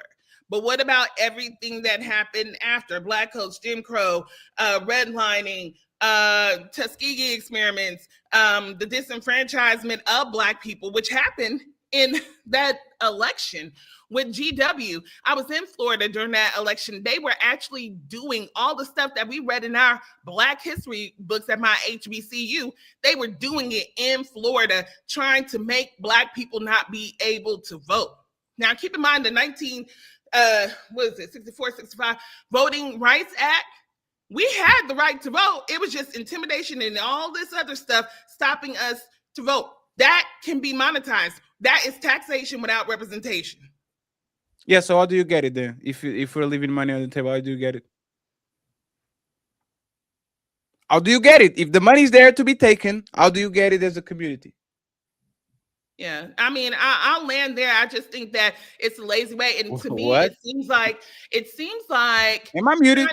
Kind of like. Yeah, I can hear you. Oh, Massa, you're not muted. I think she's answering. Are you trying to answer him right now, Chica? And then we can get. Yeah. I'm saying that these movements, I think, come in and say, oh, we'll just take for slavery. It's almost like we want to be. It's like, please, Massa, give me something. We'll just stop it at slavery. And then we'll use DNA tests to say who should get what and who should get, it's dumbass, and it's behind the 8 ball already. And if you go to the UN's website, you will see the work that they've already started on this topic. The UN can enforce nothing. They don't have an army. They don't have a, like, how many times the UN comes around and says, "Oh my God, they hurting the children over there," and they keep the UN can do nothing. And respectfully, there was a bunch of babble. You can do nothing because nobody's willing to give you nothing. They rather send money to Israel. They rather send money to Argentina. They rather send money to Ukraine than send money to your black neighborhood. And there's nobody that is actually willing to give you the money. So I don't know what you're getting with FBA and black Americans are leaving money on the table when there's no money to be taken. I don't get it. Like, where is this? What is the program? What is the, like, what as a FBA, how can you apply to, like, I don't get it. I'm saying their strategy is leaving money on the table. Their strategy is how? Explain how. Massa, give me something for slavery. No, explain how. Hey, 1 second. Money on the table means this. Somebody puts money on the table. You can grab it, but you see that, you know what? I'm not going to grab it. Explain me how is the American government leaving money on the table for black Americans and FBA, and they're leaving the money there and go, yeah, how is that? How? Explain. Okay, first of all, they have money to give us for reparations. They don't want to. Okay, so that's so where is it? Where is it?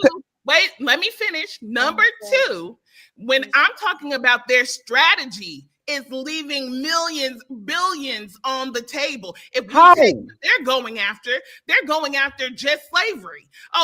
You're repeating yourself again. We get it. If you repeat, okay, if I say, what about, one second. What about redlining? What about Tuskegee? You were repeating. Hey, lady, you're repeating yourself. You go against the banks. That's the insurance companies. You not understand that. When you repeat things, one second, Genesis. When you repeat things, it doesn't explain how. If I say I have a tattoo on my hand and Melanin asks how, I have a tattoo on my hand, Melanin, how? Yeah, a hand and a tattoo. Explain how our FBAs. You don't understand is what you're saying. Jesus Christ. You don't understand what I'm saying. Okay, let me break it down. Hey, lady, down. please. Sorry, no, I don't want to call you lady. I just don't see your name. Let me break it down. Chica. Okay. Go ahead, Chica. How? If I, for example, like Yara said, they went and bought houses. Houses are actually assets, right? That build equity, right? But Johnny could buy a house at this time.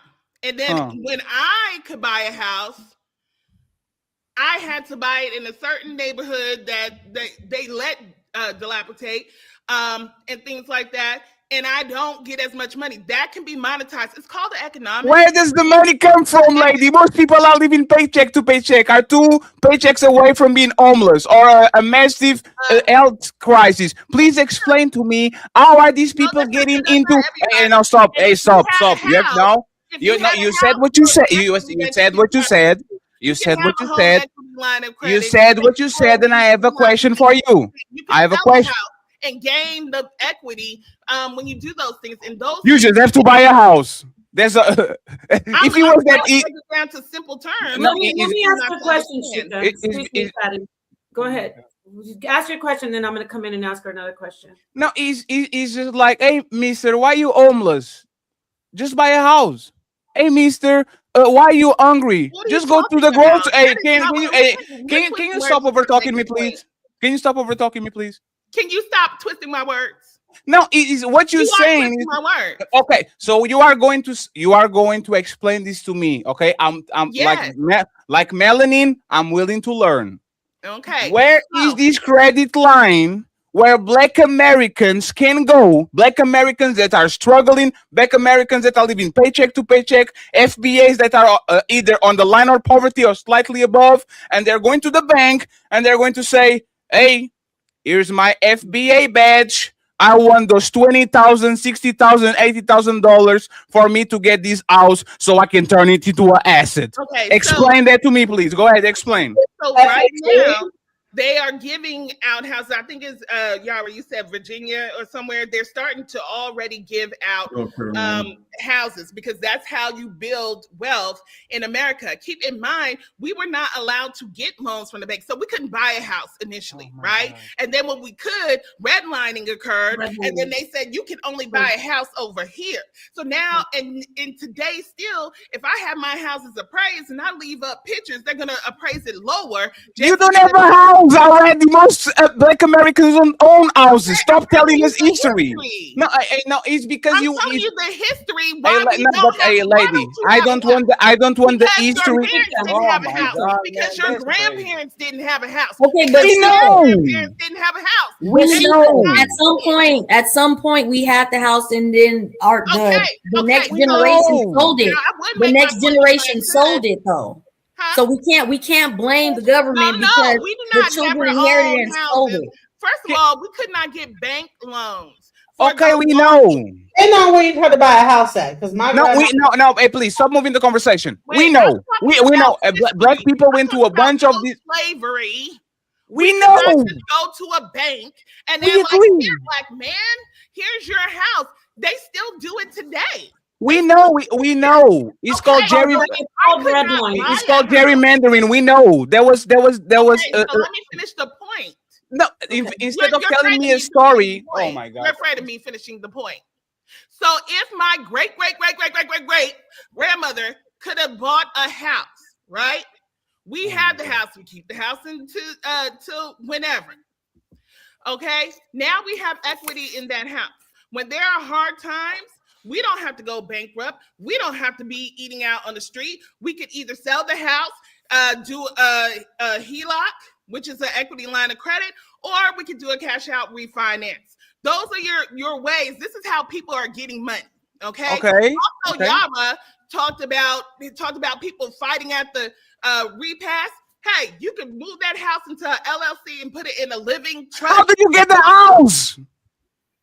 So, lady, for me to refinance a house, I have to have a house. Hey, please, go. Hey, please. So you're saying that white people just bought houses outright? Most white people don't vote. Most white gave them loans. Jesus, can I? By the way, can you? Respectfully, I don't have the buttons, right? But I'm one of the hosts of the show, so we are going to. So now, 1 second. We are going to talk with each other. We are going to talk with each other, right? We're going to talk with each other, right? I understand. For me to get like it's a asset and I refinance my house and I do another mortgage and I get into real estate, I get it, it's fine. How can the average Black American, and matter of fact, American, that is 2 paychecks away from getting homeless, how is that person getting access to the money that is needed to go ahead and go to the bank and get a house? You said that they were leaving money on the table. I want to know where. Stop telling us about history. Stop telling us about redlining and gerrymandering and slavery. We all agree with that. It's totally fine. Focus on the solution. How can these people, Black Americans that are brothers and sisters, how can they go to the bank or association or the institution and get enough money to buy their first home, and then they can go ahead and do all the things that you want them to do? How, where? Just tell us where. And nothing from the past, from the future, from the present to the future. From the present right now. Okay. When I bought my first home, I only paid $3,000 down. How? What do you mean how? First time home buyers programs, FHA, which Black people were locked out of. When was this? Forever. When were we locked out? We could not get FHA. No. When was this? When did you buy your house? I bought my first house in 2018.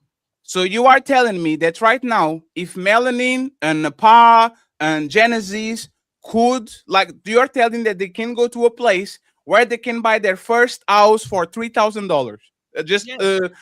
That's what you're saying? Yes.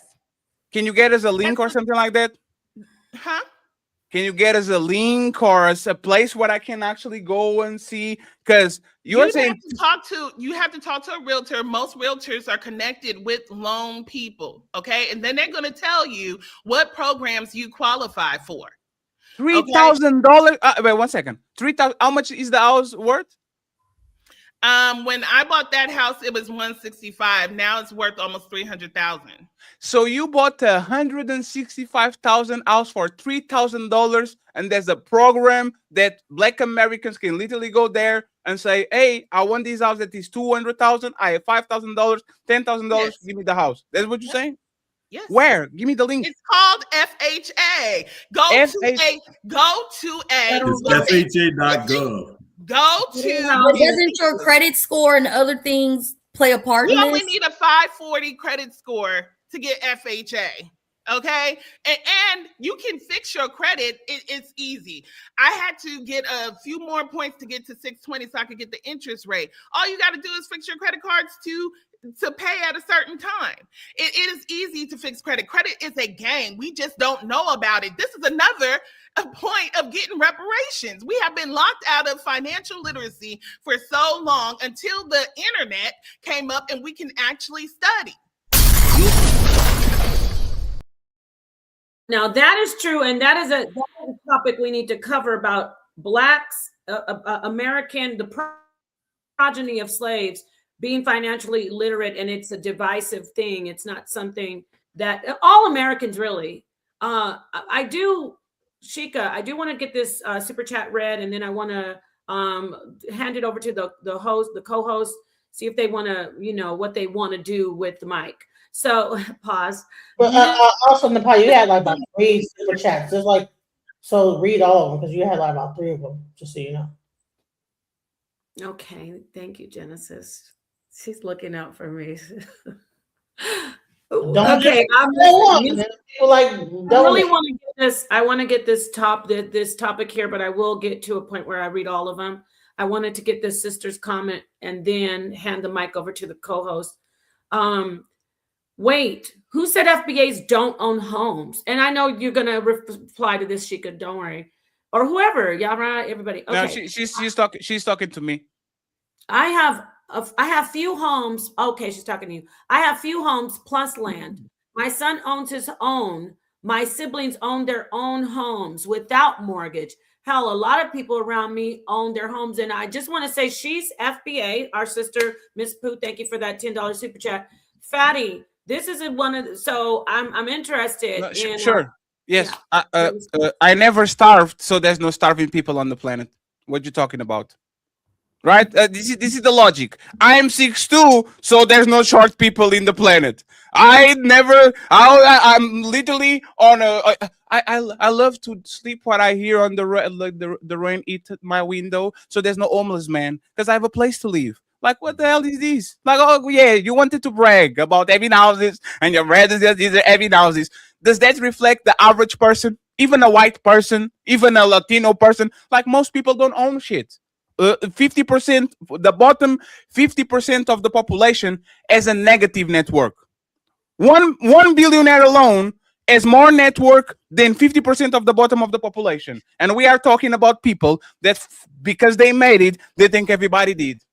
But they are they are the ones that support Black Americans when they bring these type of I have it. So what are you talking about? Congratulations, lady. You got it. Fatty does have a very valid point because we're talking about individual scenarios, but as a whole, we are all not there. Like what you guys are talking about, all of us as a community are not there. So I'm gonna let you reply to that, Sheikah, and then we're gonna get on. I want Yara to jump in here. Yara, why are you always about that smoke and you're so quiet on Stand On It? By the way, everybody, I'm about to beat Yara on a debate on the 27th. It will be lit and I will be able to bust one more piñata. Yara, I'm gonna let you know that you marinate on that and while I move back to Sheikah and let her reply, and then we get to you and hear from you. Okay. All right, go ahead, Sheikah. And that's the spirit of apathy, there's nothing we can do. There's a lot of things that we can do. We are creative. And then that goes back to that community. Like at first, I possibly thought like him, when I bought my first house, I was a teacher. I was raising my daughter as an infant, so I didn't think I could do it. But then my sister did it. And so I was like, hey, how'd you do that? So she connected me with who I needed to know and blah, blah, blah. And then I got my house, Then I decided I didn't want to live there And then I connected with somebody else. He happened to be African, and he helped me obtain the home that I live in now and maintain my other home as well. So now I have another stream of income. And so those things do seem scary or impossible at times, but if you are in the right communities, and you don't have to sit on dick to get it, excuse my language, but you don't. If you do that networking and you know those people, then you can definitely obtain those things. Ask questions. Thank you.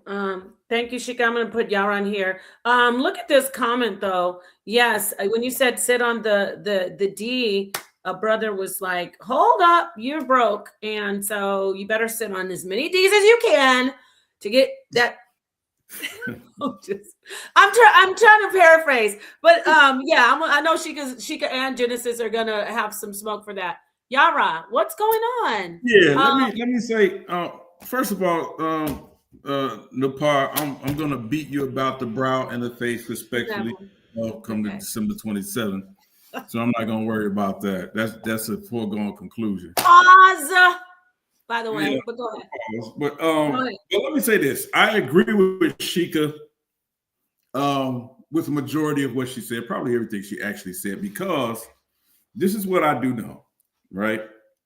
Being involved in real estate, that there is a government program, as she said, FHA. You can go to FHA.gov, right? It'll give you all the parameters. You could either put down 3% or 5%. You can get it as low. The credit score as low as about 540, right? And as she said, if you want to get a better interest rate, based on what type of loan you want to try to go for, you could, 620 is pretty good. But at a 540, 545, you can, and it's based on your credit score. So, and different things like that. So you can get into real estate, which is the way to build wealth in this country, right? You really have to start there. I will say this too. My oldest daughter is 33 years old. She just bought her first house 8 months ago, and she went through the process. And I'll tell you one of the things that she found out, right, is that she started off dealing with an African-American lender, right, or mortgage originator. Didn't work out well. Because you have to find someone who's not just about the money, but actually wants to see you succeed, right?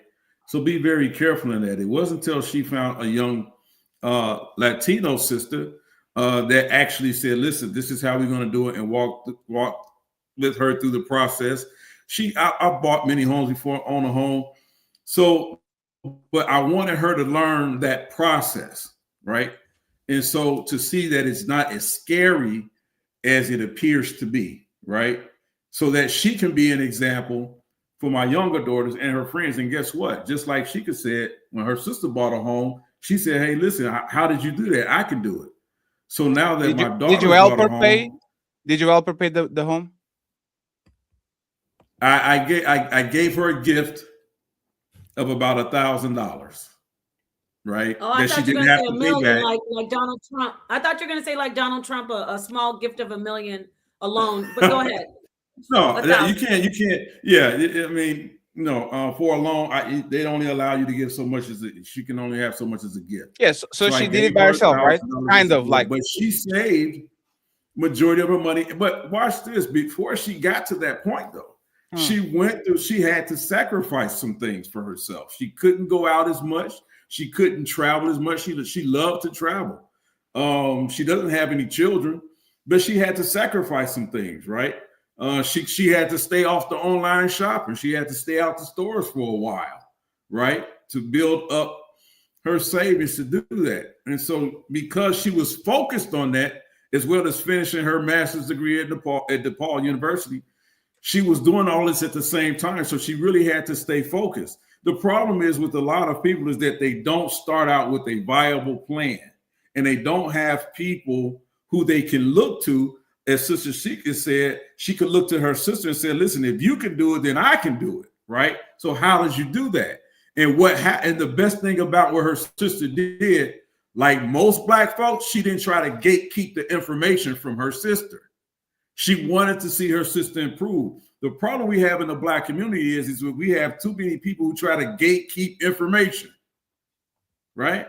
And so I don't want you to do what I'm doing. I don't want you to see how I'm doing what I'm doing. That's the wrong thing to do. And this is why, as a people, we can't elevate to a degree.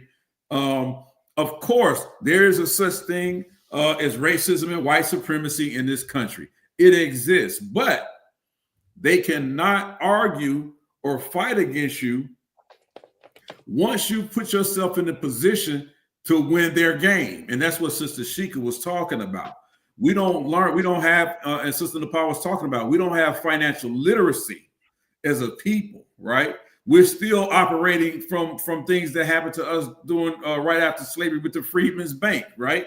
With our, them not doing the proper things with our money. So we didn't trust banks. So black folks started taking their money, and I'm paraphrasing this, there's a lot more to that. They start taking their money and shoving it in the mattress or putting it in the TV, like Uncle Pete, instead of putting it in an interest-bearing account or putting it in a CD or putting it in something that's going to compound your interest, because that's what they do. And guess what else that these white folks do? You know what they do? They take they once they build their credit, they put their children on their credit so their children can have credit before they even reach the age that they're even able to buy a home. So when their children are ready to buy a home, they already got an 800 credit score. You see? But we want to get all the flashy stuff. I get it. We want all the gold chains and diamonds and stuff like that. We want to do all that. That's our people, and it's okay to have those things, but we need to have those things and put those things in perspective, right? So we need to have more conversation and shows about financial literacy before we even get to arguing for reparations as foundational Black Americans. Because what you going to do with the money? So do you think it's just, I'm going to bring Genesis one, it has been waiting patiently. Do you think it's, so I'm going to bring her in right after you answer this, or anybody. Do you think it's just about reparations with this? Because I want to get back to the xenophobia, because for me, I know it's xenophobia. I mean, it's a pathetic type of xenophobia, because it's part of the program for self-hate. These are literally people who are the descendants of slaves hating people who are descendants of slaves. So, I mean, if somebody is in Europe and they're a descendant of a slave, I'm not going to say they're different from me, and I happen to be in North America and the United States. It's all fake. It's all fake. The coming on the same boat says Jamaicans, Brazilians, like literally came from the same boat, same uncle, same family. It's all fake. You know why it's all fake, Napah? If I send you 100 euros, are you going to send it back because I'm black? I'm a black Portuguese. No, right? No. If I say, hey, Melanin, let's open a store. I love you. I appreciate you. You did a lot for us. Let's go ahead and open a TikTok store. You get 80%. Like, are you going to say no, fatty? Because the conversion rate from dollar to euro is not like, this is fake. Everything is fake. These like people are, if Black Americans get reparations, every Black people around the world for the most part is going to be happy for y'all. Nobody's going to say boo. Like, this is fake. Because if you accept money from the Nigerians, if you date a man from Dubai that is your type and makes a bunch of money, and if you like, as soon as people actually come to the day where they have to decide if they rock FBA or they rock a Pan-Africanism or whatever, they always choose what's best for them. If the man of your dreams is Nigerian, you go in. If the woman of your dreams is Black from Brooklyn, you go in. If there's an investor from Dubai that is Black, you accepting the money. So it's fake. Because if he's real, when Theo sends you money because he's Nigerian, don't take it. One of the biggest donators of this place is not Black American, is not FBA. Why don't you send the money back and say, sir, I'm going to stand on my morals. Right here is FBA, you can keep your money. No, they will take it once again because it's fake. It's only a division to divide and conquer. I want to make money, and I'm going to create this little group. And now all of a sudden, I'm getting the money instead of everybody else because we fragmented more people that do look just like us, and we split the group, and now we smaller and smaller and smaller and smaller and slow. And now you go to vote, and nobody can do nothing because the black community is not united. So everybody's repping whatever they want to rep. It makes no sense. You should actually be expanding. You should be looking for more investors. You should looking for more people. You should be looking for a bigger block, because that's how Italians got their shit. That's how Irish got their shit. That's how Germans got their shit. They didn't isolate themselves and create smaller groups. They actually infiltrated into the bigger community and then got their shit afterwards. This makes no sense, even financially. I agree. I agree with you, Fatty. If I may, really quickly, I think the greatest point you brought up in all of that is that these types of arguments splinter us and break us down to smaller divisive groups where we don't have any chance at political prowess or pull in this country. And if we don't realize that our only weapon to fight with is through the political system, and this is how you know that this is true. If y'all not familiar with who Jasmine Crockett is, right? Of course. Well, yeah. So this is one of the things where I feel like why the FBA argument and all these arguments are distractions, right? If not planted arguments, right? Or really the ops, right? Go ahead, say what you mean. Because they're plants, government plants. Yeah, because once she announced not too long ago, I think a couple of weeks ago, once she announced that she was running for Senate, those people quickly lost their minds. Now, mind you, before that, she was all popular on the news, right? Talking about, her showing her political, how astute she is politically, right? Becoming a mover and a shaker, right? In the political arena, creating a voice, right? They didn't mind that, right? They didn't mind that. Even her going back and forth with Marjorie Taylor Greene, they didn't mind that, right? But the moment she says she's going to run for Senate, where she's going to wield more power, right? What did they do? They redistrict. They changed they relined the district to take away the voters, the constituents that she has that will support her in her Senate run. Like maybe 3 days later after she announced it. The reason why these arguments that we're having now about who's FBA and who's not FBA or whatever, those are the things that we should be attacking as a whole, as a group, right? When they come against her in that manner and say, listen, we're not going to allow you to gain that much power. You see what I'm saying?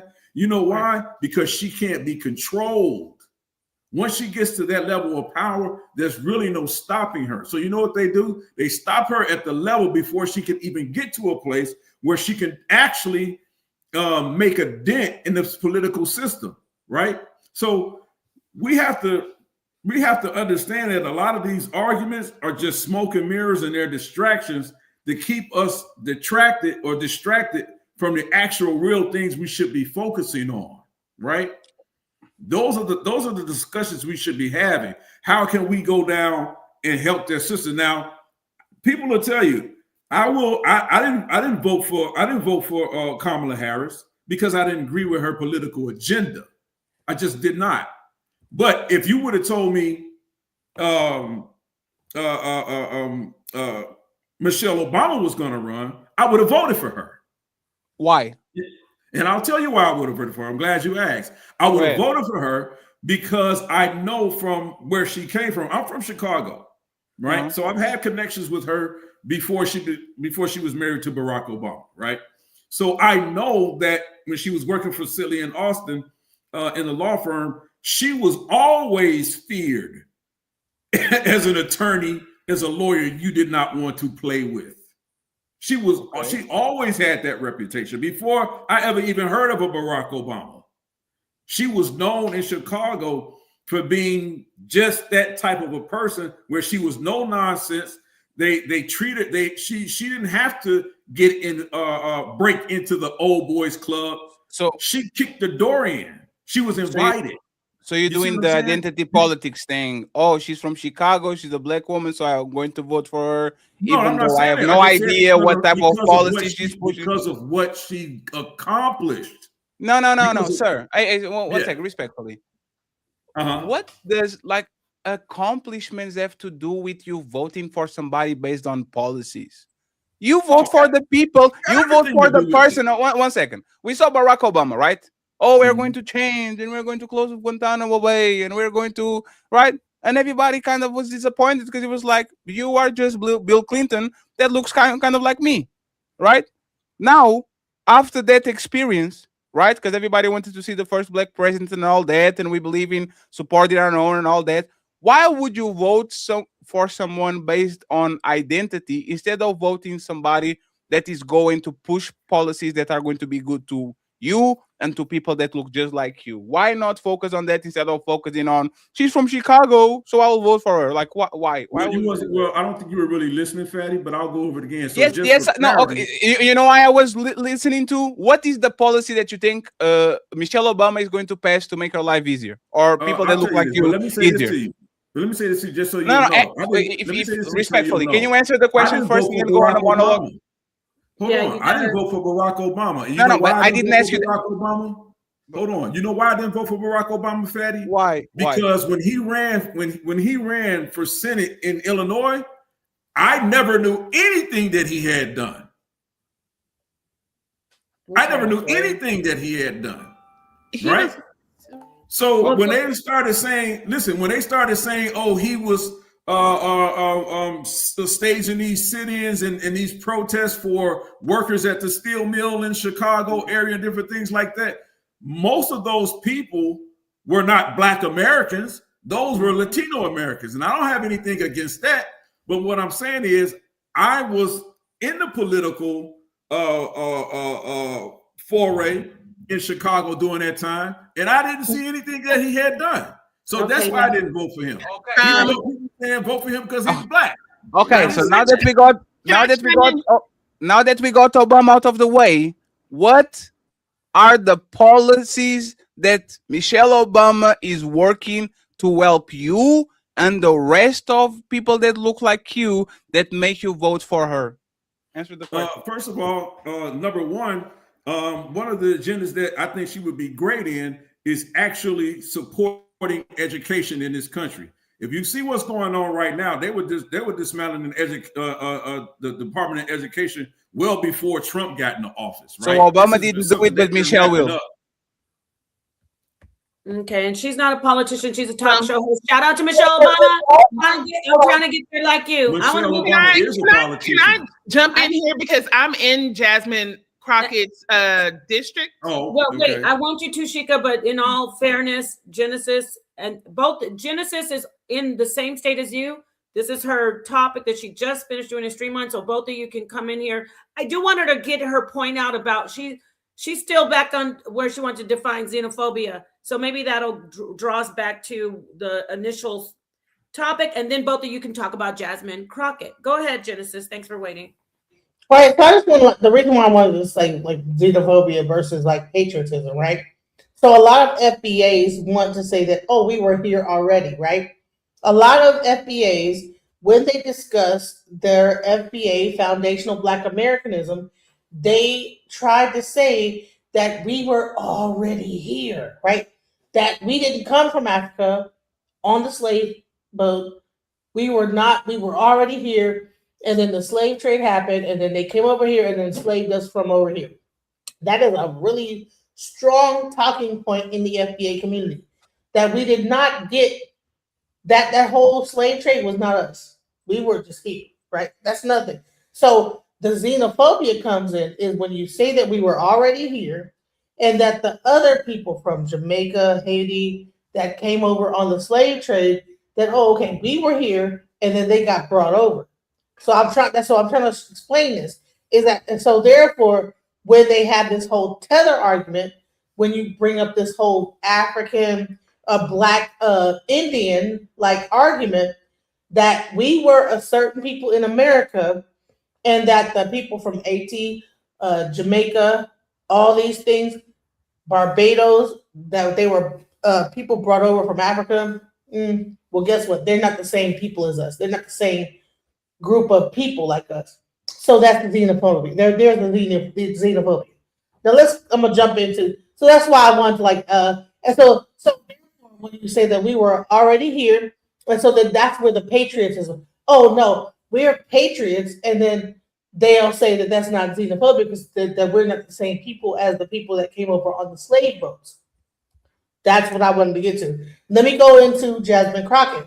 Now, I think that people have a big misunderstanding about what's going on in Texas, just even across the board, but especially Texas when it comes to education. Texas has $1 billion surplus. $1 billion, I'm sorry, like $20 billion, $20 billion surplus. They're just holding on to money. And what they're doing is that they are giving $10,000 to private schools and people that homeschool. So what does that do? That takes away money from the public school system that is suffering. They are closing down schools in Texas right now as we speak. And this might be happening across the board, across America, right? So a person like Jasmine Crockett is very aware of that.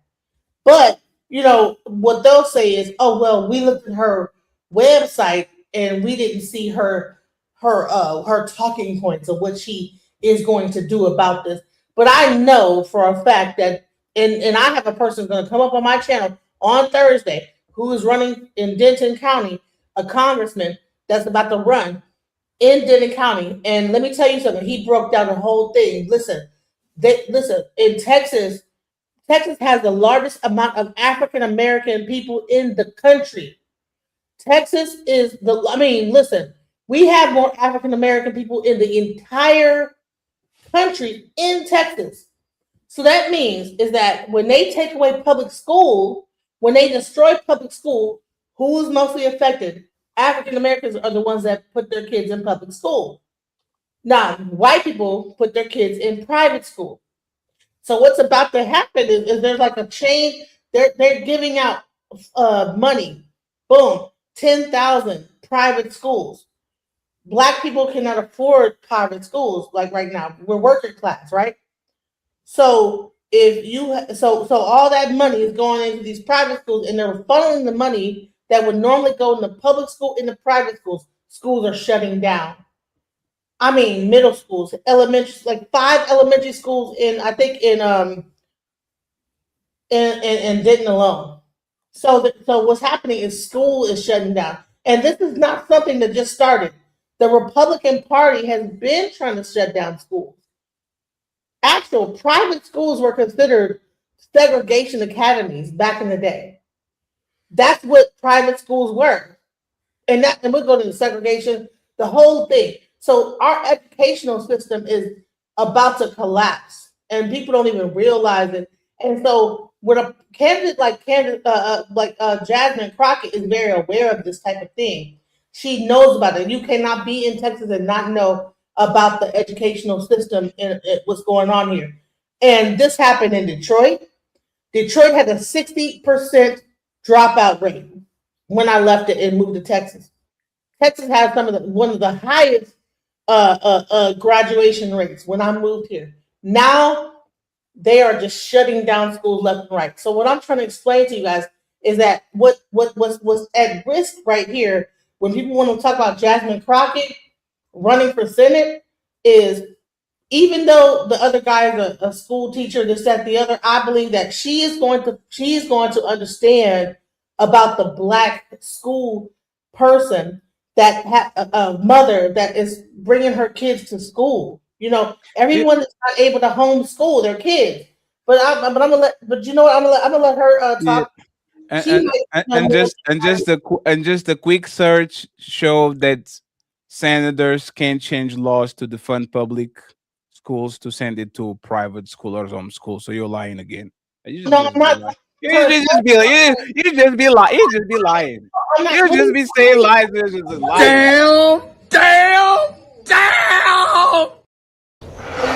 You don't know what you're talking about, do you, sir? No, stop it. You don't know what you're talking about. No, stop it. No. That could be toward anybody. That could be toward you or no. He say a senator can't. No, listen. There is listen. I'm gonna let a senator. Go ahead. Is a senator a lawmaker?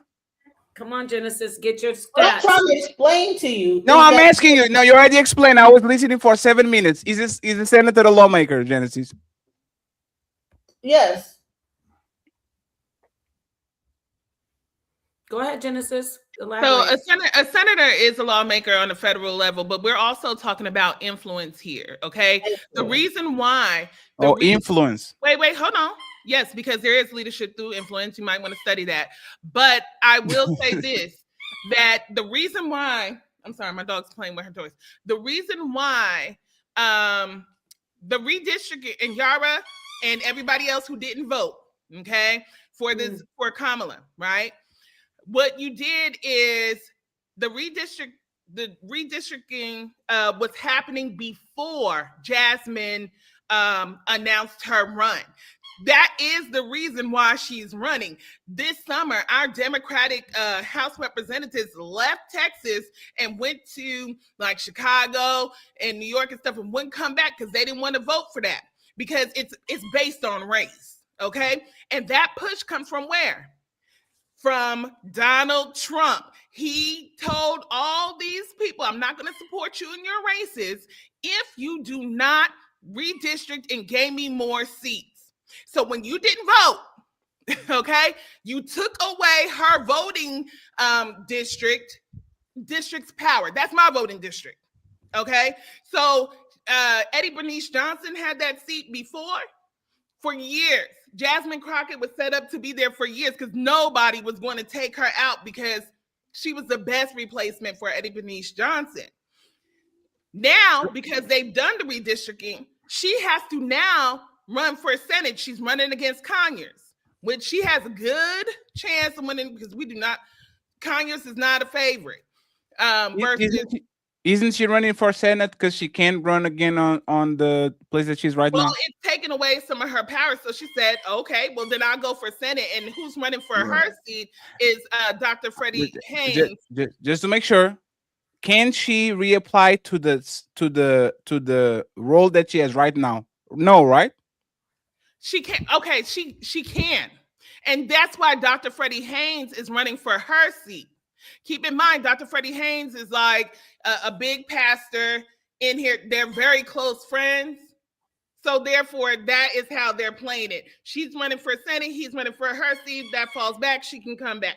So those are things that they're working out amongst each other. But because we didn't vote, and because we said Kamala wasn't thing, they're doing with Donald Trump. And this is how federal governing affects everybody at the local level. So you are telling me that the senator that passes laws federally for the whole country is going to be able to change the structure of the educational system on a state level? They have the influence, yes, in Texas. No, everybody, Barack Obama has the influence and he doesn't hold the political office. He can make some calls, right? Like every person of power, Donald Trump Jr. has influence, right?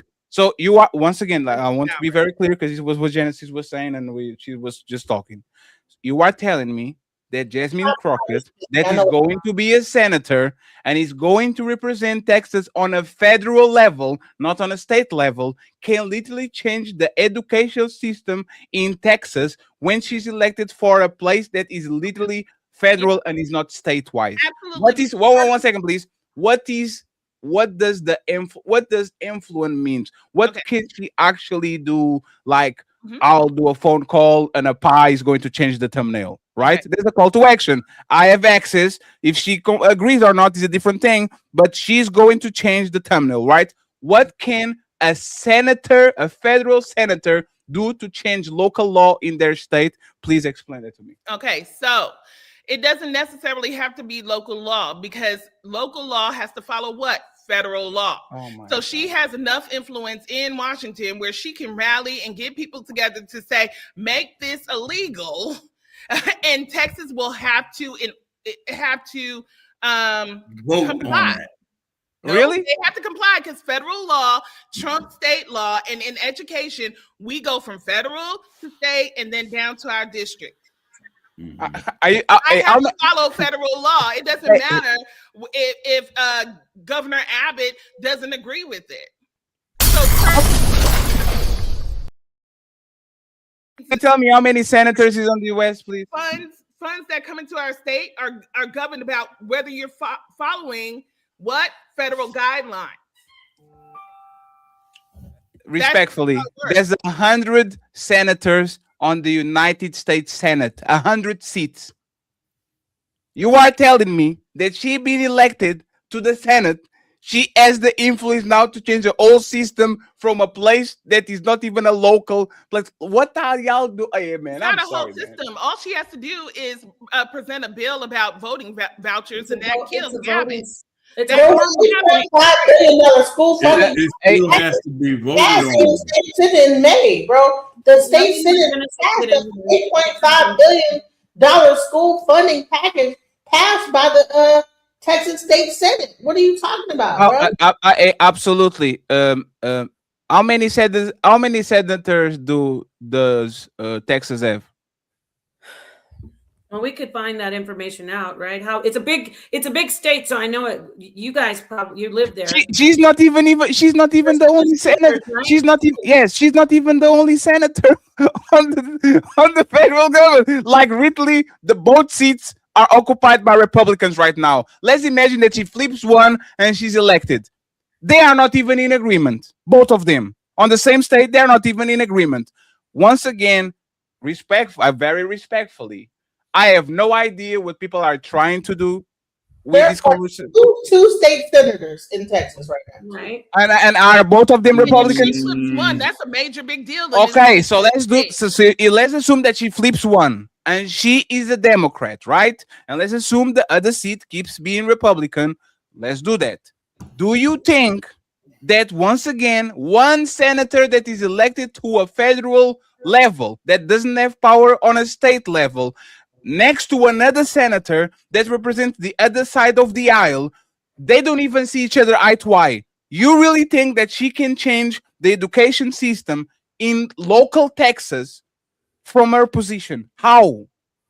I just told you. And so we don't understand how the branches of government work, right? You can't say because I am the state of Texas, you could. It depends on how the bill is written. If the bill is written in such that you cannot receive these funds unless you comply with federal law, and then they actually have people who audit and stuff like that. We get audited every year for different stuff. Then no, they could refuse funds and not do that. But then they're going to be defunding they're going to defund something. Right. And they're still going to have it like something like special education. They'll tie it to something that ESL. We can't do without ESL in Texas. You know what I'm saying? We have too many dual language and bilingual learners.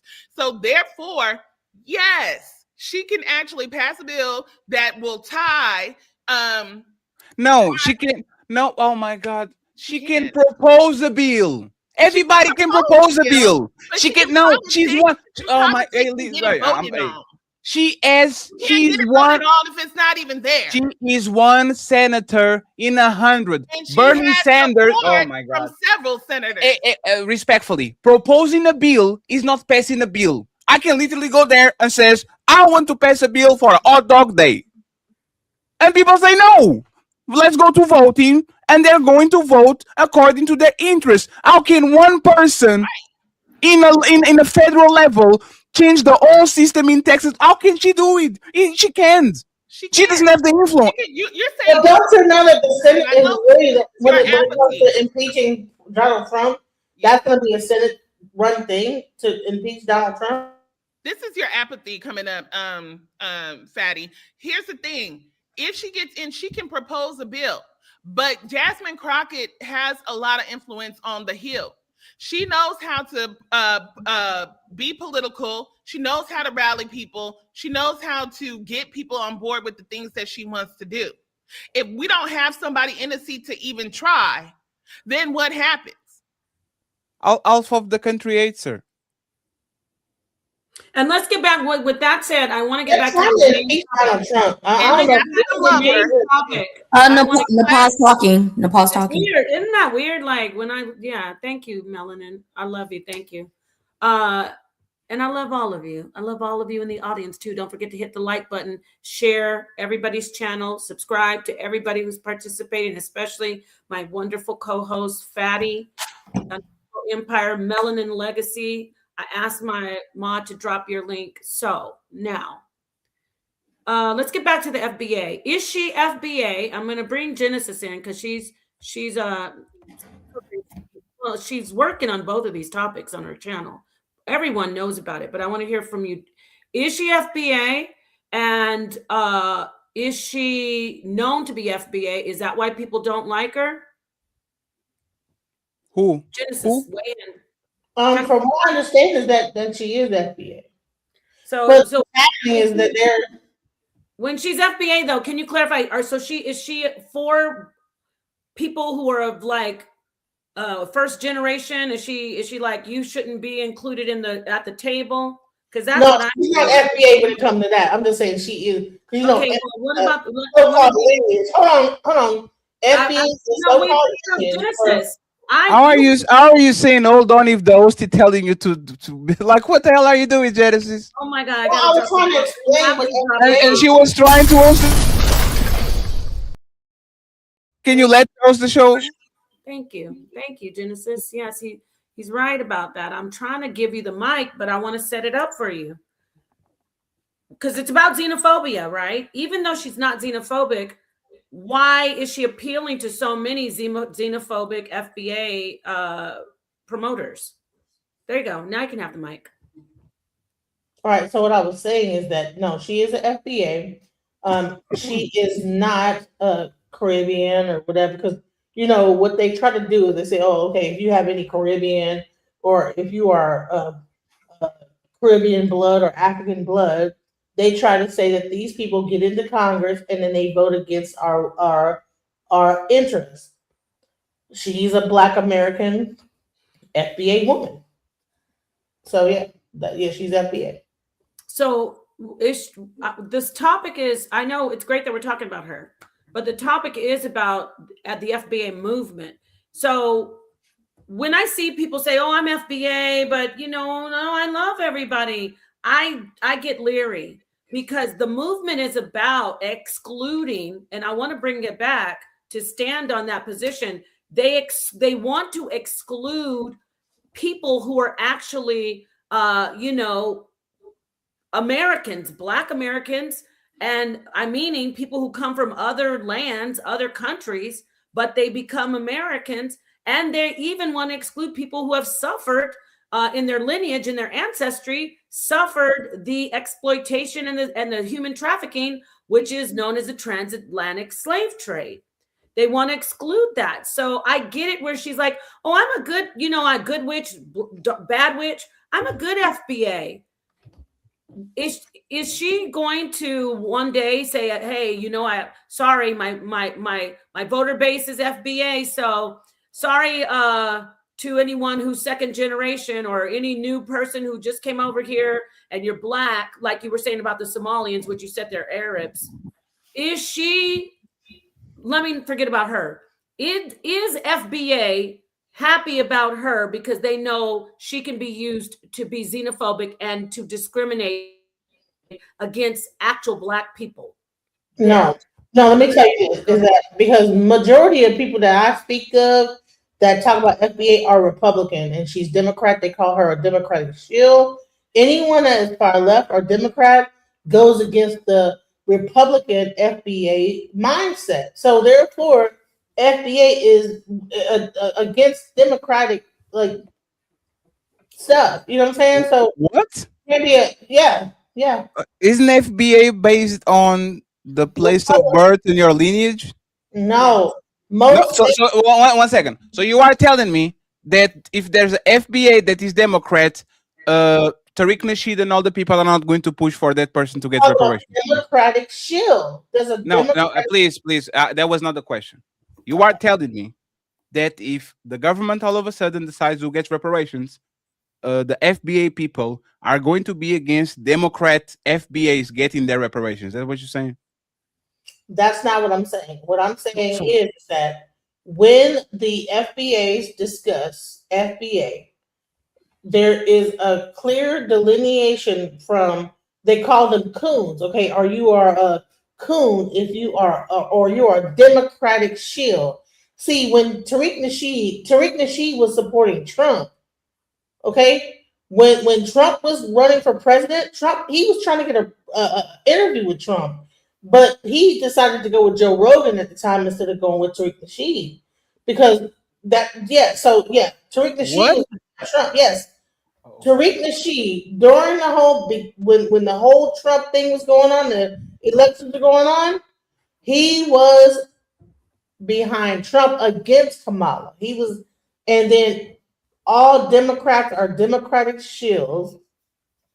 Yeah, how do you like go back? Even yourself, it sounds like you're unsure of what you're saying. No, I'm trying to tell you. If you go back, I wish you could go back and listen to the lives he did. Yeah, Democrats. No. They're going off of like the thing that the earlier Black Americans were not Democrats; they were Republican. That's history, right? We were not Democrats; we were Republican. So then they got back to that original thing and said, "Okay, we're going to be Republican." And so everything that he focused on was Republican, including voting for Donald Trump. He was trying to get a whole interview with Donald Trump. And the guy, it was an albino dude. He actually went to jail, but he was actually a very well known a guy in the movement or whatever. But he ended up going to jail. Was trying to get him an interview with Donald Trump, and like he was about to get it, but he went to Joe Rogan instead. There was a whole thing in back. This is around the same time that California was going for reparations, and then that whole thing got messed around by and that's why he said that all the what's it called, like the what are the people that like damn, what's it called? I just lost my mind. Yeah, it's called Shut Up, Fatty. No, hold on. What is it? All the Black Congressional the Black Caucus of California. At the same time this was happening, the Black Caucus, the California had deaded the whole Reparations Act in California. Right? It was the Black Caucus. He blamed it on the fact that the majority of the Black Caucus were Democrats, and they were also Caribbean and of Caribbean ancestry. He was saying that the whole Black Caucus, all of these Black Congress people in the Black Caucus were Caribbean, and they are tethers, and that the tethers get into Congress and work against our best interest in Congress. This is the whole argument of going against the Caribbeans, because when Caribbeans get into office, they go against FBA best interest. That's the whole argument right there. That's what it is. Go look and listen. At about 1 or 2 o'clock in the morning, you can go on X and you can find him talk about this whole thing. So let me just ask you a question. So getting back to the topic, right there, they focus on actual Black people and they check and see if their background is Caribbean. Yes. And then they say, "Oh, we this is why." It's like they're shifting the focus of being prejudiced, and I'm not even going to call racist because at least when they do it with the descendants of slave traders, they have a bone to pick. But when they start focusing on people who actually have the same plight and the same ancestry, just different culture, that's the xenophobia. Because I'm going back, like I said in the show, you have to stand on it. You said, right, that it is xenophobia. It is xenophobia, yes, 100%. That's why I was trying to explain to you the difference between patriotism, because they would say it's patriotism. They'll say, "Oh, it's because we were here before. We were already here." But then it's like you'll go around and say, "Oh, okay, well, no, we have no connection to a Jamaican or a Haitian." But even though these Black Americans because Jamaica, make no mistake, is a part of America, North America, like that the slave trade some of them came to America, they'll say, no, we were here. We were the Indians and all this other crazy stuff. That's pretending, right? But then they'll be like, oh, okay, well, the Caribbeans will come into American government and work against Black American interests. And so therefore they shouldn't, if we get reparations, they don't deserve the reparations because this is it's a bunch What? of No, hey, stop. Nobody, Tether or FBA is running on reparations. Nobody. No, stop. Do respectfully. No, stop. ADOS movement by hold on, there's a thing called the ADOS. Hold on. Who cares? Like respectfully, who cares? Hey, tell me the name of the senator or whatever that is running on reparations. Or that has reparations on their policies, Genesis. You have 5 seconds before you go to ChatGPT. Okay, 1, 2, 3. It's talking Yes. California and North Carolina. There's several reparations. ADOS movement has a bill right now in California for reparations. No. It's not a bill.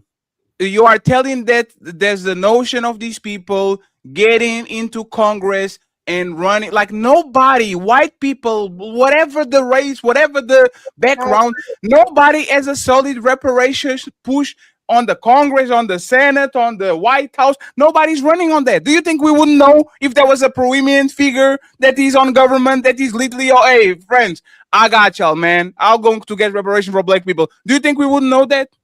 They would have got There was voted a whole on. committee about reparations. There's a whole committee about everything. There's a whole committee about Colgate being bad. In the 80s about reparations. But you don't know that.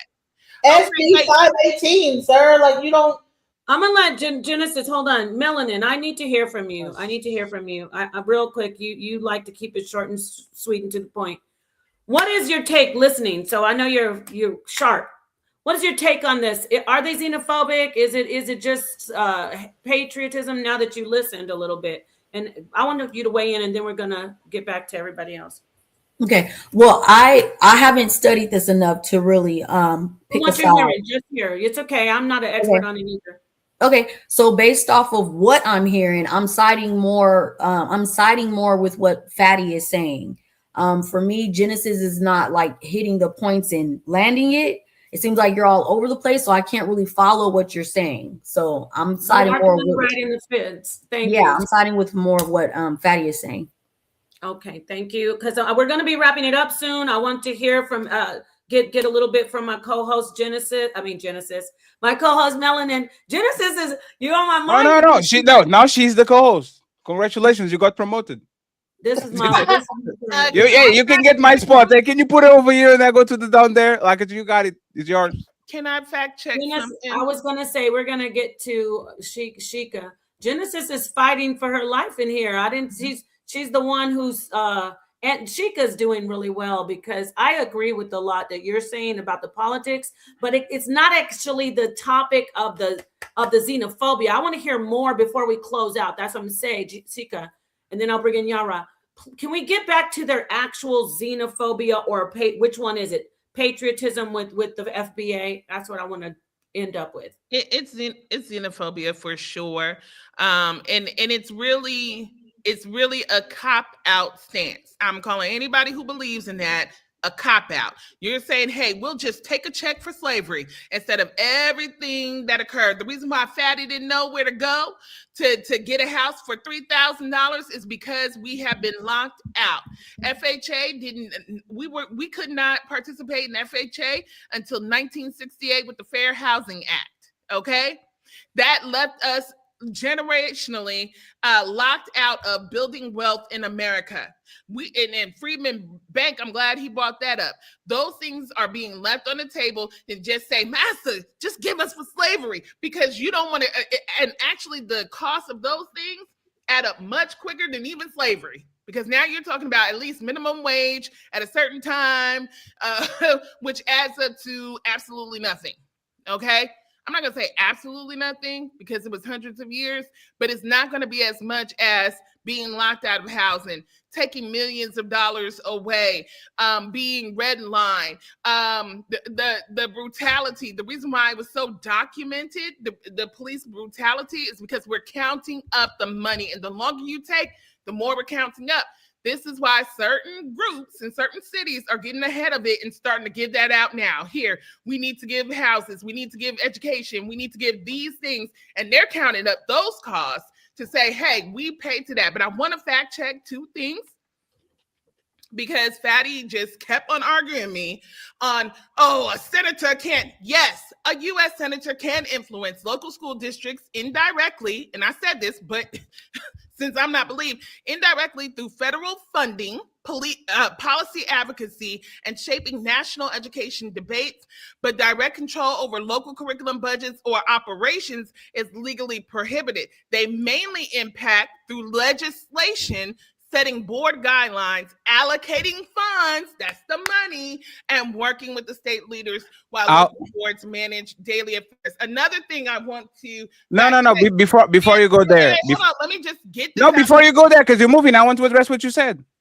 Let him address each point. There's 100 senators that has to go through voting. You can influence those senators to vote the way you want to vote. You don't have direct control on funding. You actually don't even have indirect control on funding. You have to pass federal laws for the whole country, and then you have to allocate certain funds to the states, and those are not the senators making that. She has no power whatsoever. She can come in and do lip service, like, for example, Barack Obama can do it too, because he has a lot of influence and power. But her getting to the Senate is not going to change nothing, because there's actually laws in place that don't let you take money from the public sector to the private sector. And in Texas and most states, if I'm not mistaken, private homeschooling is considered private. You can't do that. It's literally a law.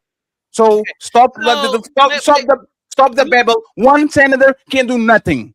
Okay, but they do, especially in Texas. Okay, so for you to say automatically she's never going to get that, first way, the way I didn't say that. That's what you're saying. I said one senator can do nothing. Address you, and so the way Republicans are governing and the way that everybody's being impacted, what analysts suspect and suggest is that our House and our Senate is more than likely to flip when come this midterm.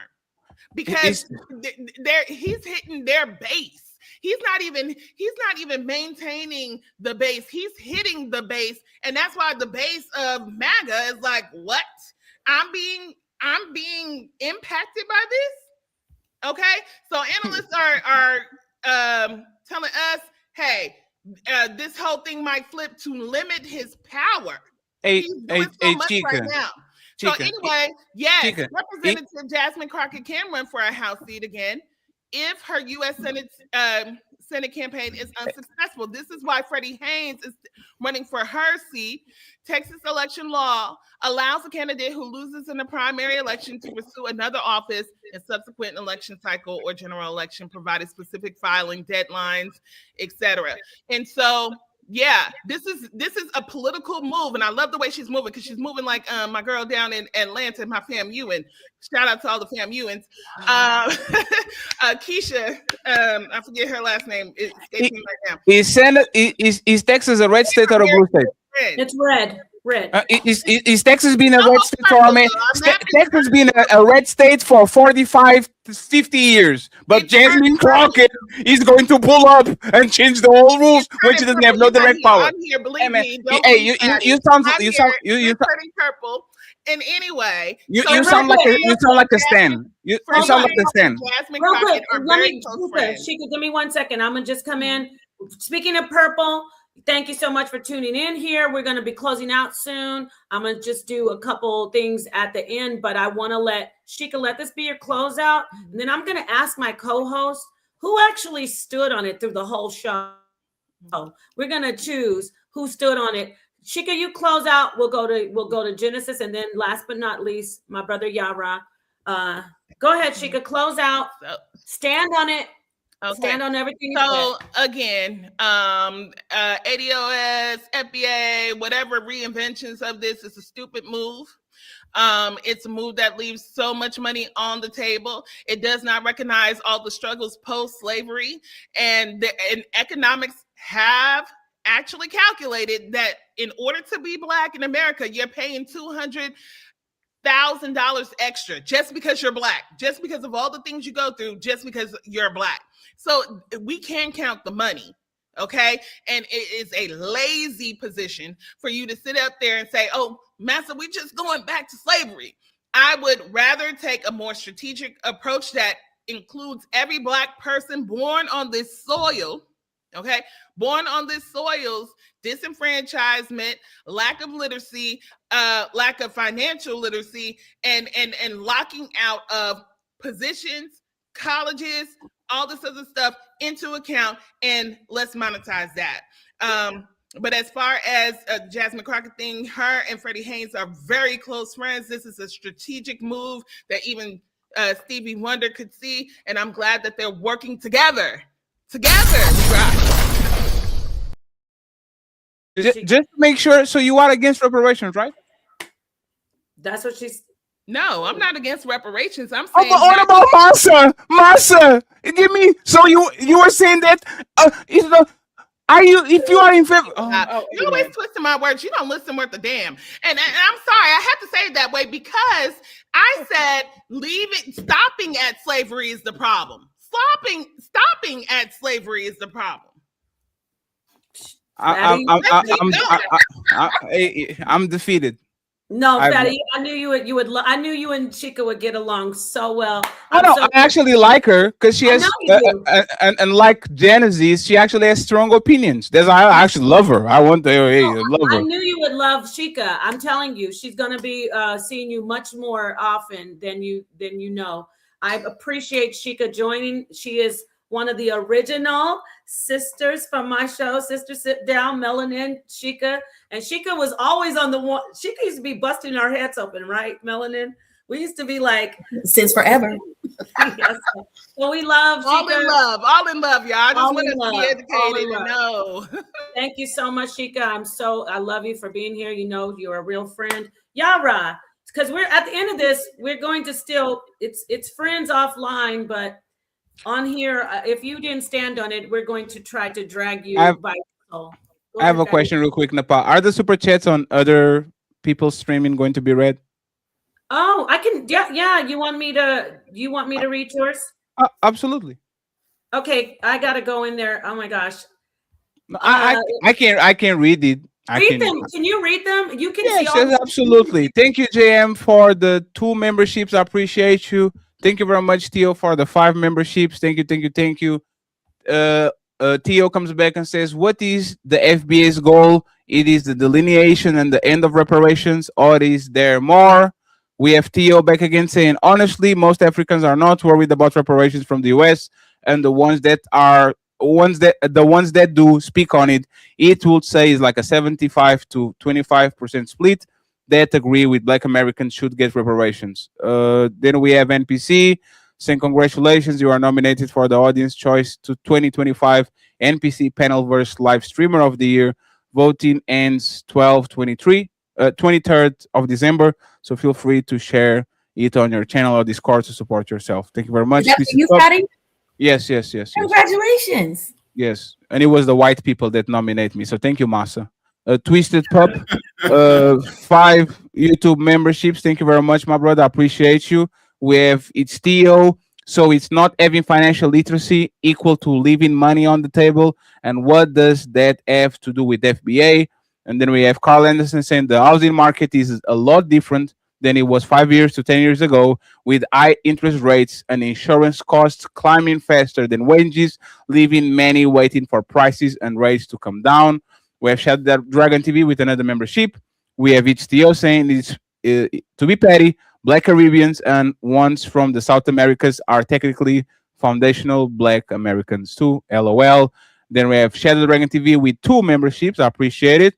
Thank you very much. And finally, we have Theo saying Dallas, Austin, San Antonio, and Houston may be blue, but Texas is red. And friends, if you can find me several houses for $3,000, I will be a real estate mogul next month. Okay, starting January 1st, I'm going to buy out all the houses. If it's $3,000, I have some 10 on me that I can actually facilitate. So go ahead and go get your mother mansion. Fatty and the Untouchables are subsidizing that 3,000. We're ready to go. You got it, brothers. Thank you.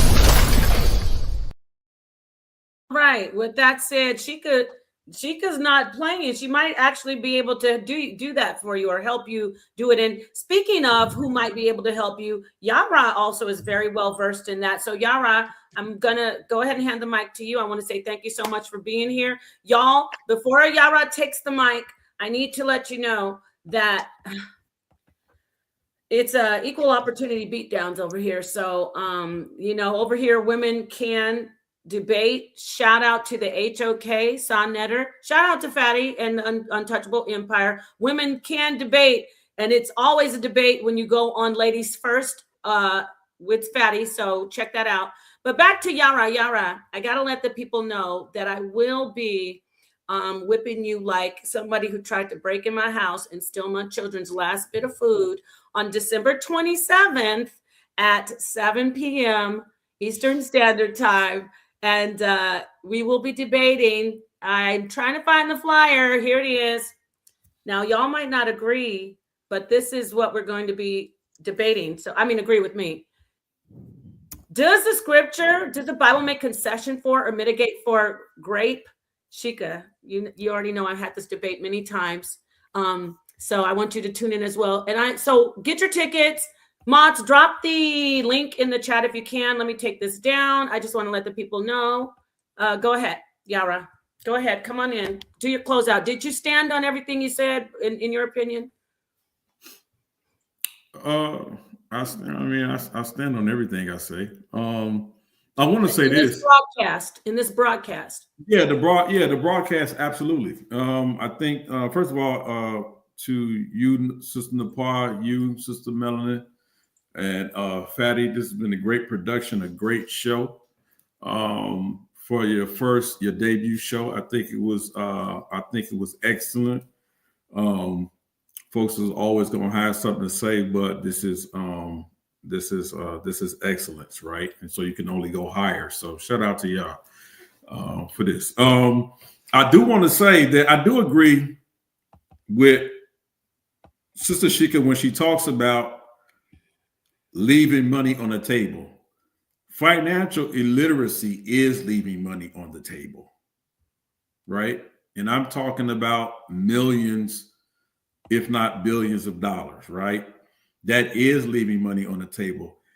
And in regards to the FBA conversation, we do need that financial literacy before we need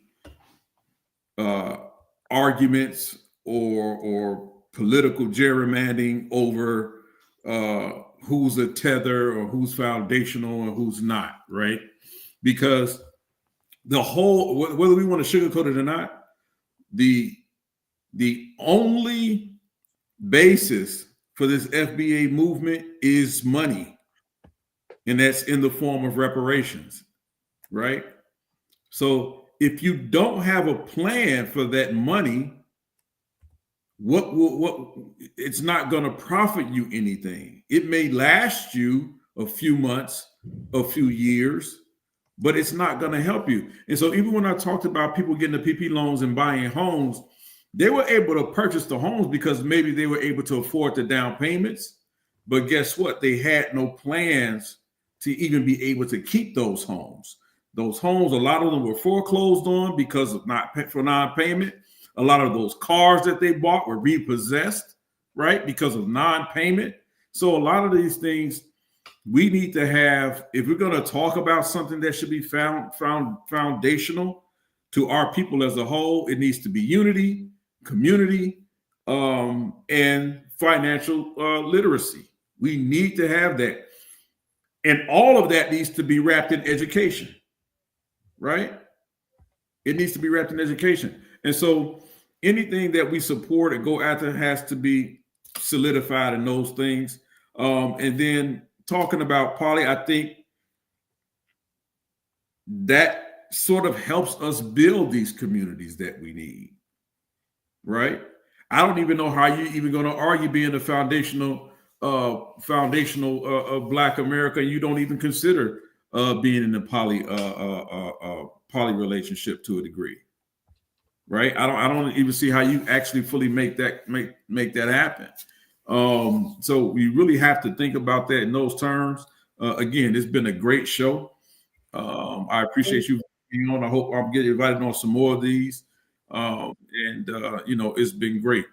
Yara, I know you're running because you saw what our lovely sister, Miss Pooh, said. She's absolutely 100% correct. We love you, but she says, Yara is my fellow Michigander, and I love you, but Napah's going to kick your butt. Thank you for that $5. Hey, keep hope alive. Keep hope alive, Miss Pooh. Keep hope alive. 50% correct. All right, moving on. I think we're the last but not least. We're going to let our sister DJ Genesis get in here and do her closeout. Talk about the 2 points and where you stand, Genesis. Okay, so I'm going to say this. Can you hear me? Yes, we can. Unfortunately. You guys love each other. Fatty loves to piss me off, but it's okay. So I initially, when I came up here, I brought up the people from Somalians and discussed how polygamy was impacting that community and how the community used polygamy to defraud the government. All right. Then I also talked about the fact that they don't see themselves as Africans. They consider themselves to be Arab, not African. Then we got in the FBA. Patriotism versus xenophobia. I said it was xenophobic. Why? Because there is this fake. We were here, and this whole thing, we were already here, right? So we have now you have the Somalians. Now that the government is going against them for the defraudation they were doing, now they want to come back to the Black America and say that we should get behind them. There's a whole thing right now. Look it up online. There's this whole back and forth going on. So then we get into FBA, patriotism versus xenophobia, right? So I would say that, yes, FBA is xenophobic. Why? Because they are going against Caribbeans, West Africans, and most of the people that were a part of the slave trade into America. These are the ones they're targeting and saying, you know what, we're not African. We were already here. That's the whole thing. And then what they will do is that they'll say, okay, you guys are trying to tether off of us. When the reason why you're even able to come over to America is because we made it possible for you to come to America. There's a whole thing about that, right? And then, I wrote so many notes down. All right, so I want to make it plain. I was there when Tariq Nasheed was on X discussing delineating from Caribbeans, Africans, and the such. I was listening when he was promoting Trump, and then trying to get a direct interview with Trump. Joe Rogan got the interview. He was against Kamala. She was considered a tether. You are wrong. Kamala was up for an interview too from Joe Rogan and everybody else. They wanted to hear both sides, man. Are you interrupting me? We're doing our final word.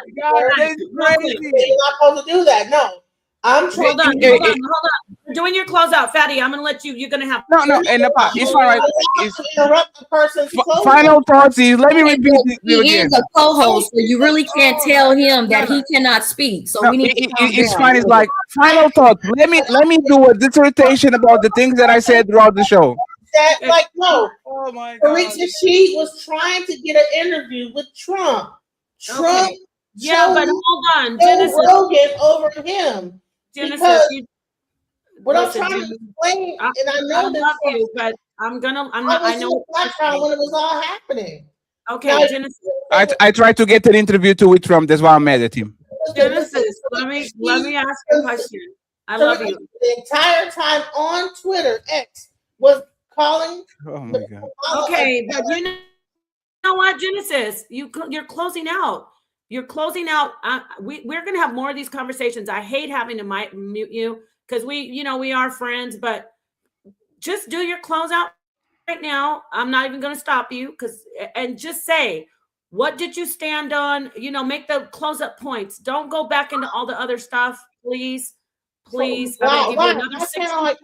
Make my statement, what I'm saying. Another 1, 2, 3, 4, 5, 60 seconds, because we're closing out, and you did. He just interrupted me in the middle of what I was trying to say. Because this is long-winded. Why are we having to argue this point? If she redirected the room, why can't we just redirect the room? I don't understand all the backlash. That's not womanly. That's not respectful. If you've been you're not showing any type of femininity right now. It's not that serious. She told you where to go. Just go respectfully. I mean, no disrespect. And this is why I love. I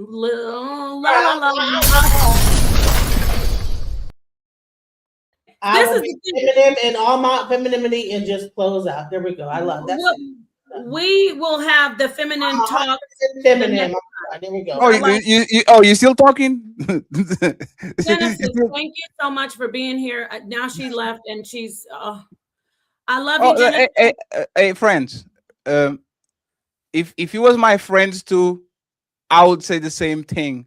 It's just about, once again, if y'all are friends, you should respect her wishes. There's no negotiation. There's no back and forth. If she asks you to do something, if you're all friends, you should do something. That's just so simple. Nothing more. Thank you. I just spoil her. I spoil her, and she don't know how to take the spoil. See, I spoil Melanin, and she gives me back rest. She reciprocates it. Some of them are just my badass spoiled friends. So I love you, Genesis. I'll see you next time. Don't get mad. All right. Now, she did leave, so technically I should remove her from the poll, but I'm going to go to Fatty, and then I'll go to Melanin. Fatty, who stood on it? Who stood on it for the whole show? To be or not to be, there's a question. I made some notes. Let me read this for 75 minutes before we go out. Yes, poly doesn't work because of people, not because of the system. It's not the system that is wrong, because monogamy is not working either. It's because people are not conditioned to share and to actually make the right things towards their kids instead of making it about themselves. And when it comes to xenophobia, I have no problem with FBA people want to separate themselves and get their reparations and get their own group. I don't have no problem. Just go ahead and stand on something, because once again, the Chinese people that are coming to your neighborhood don't give a about where the money comes from. They'll sell you nails, they'll sell you hair, they'll sell you everything. As long as their pockets are being filled, they don't care where the money comes from. So I would recommend you to take a little bit of a page of their book and do exactly the same thing, because you're not going to get more influence, money, and power by segregating yourselves from one of the biggest continents, biggest demographics in the planet. That doesn't work. It is not how economics work. Thank you very much for having me on the first episode and all those things. And once again, I don't hate DJ Genesis. The world hates DJ Genesis. Thank you very much for having me. Oh, wait a minute, Fatty. You know that's wrong. No, it's not wrong, because I know her. I don't know like Sage, or I don't know Chica. See what I'm saying? I know Genesis, and I actually love Genesis. Come on the panel more. It's fine, right? It's just once again, it's just an exhausting person.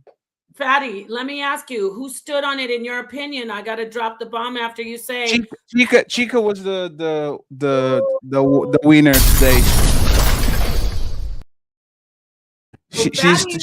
She stood on it. She stood on that Jasmine Crockett thingy, and she just rode the wave until the wheels fall off. So shout out to Chica. She stood on it. Oh, wow. What about you, Melanin Legacy? Y'all, I dropped her link, Melanin Legacy. Fatty's over here doing the Untouchable Empire. Y'all know how to find Fatty, but if you don't, drop his link in our chat. To subscribe. Melanin, who stood? Do your closeout. First off, I need to hear at least as longer than me, longer than Sheikah, longer than Yara, Fatty. I want to hear from you as long as you like. Who stood on it, and what's your take on the whole build? All right, here's the mic. Okay. So for a first episode, this was awesome. This was great. Once again, Fatty Untouchable Empire. Thank you for the visuals. They were great. We've had a great time. The music, the intro, that's all Fatty. He does have the ladies first on Sundays. So ladies, if you do want to come over to the Untouchable Empire on Sundays, please hit up Fatty because we always have seats available. But also Napah, Sonetter, shout out to the HOK. Appreciate being here. This is a lovely thing that we're starting, and I'm honored to be a part of it. So for me, coming in hot in the first place for me, it would have to be Fatty. Fatty wasn't letting up on nobody. So for me, it would have to be first place Fatty. Between Sheikah and Yara, they're like neck and neck for me because as a man, Yara held his he stood on business. He stood on it. He stood in it. He's just a man, so he's not gonna be as like rah rah rah like as we're doing.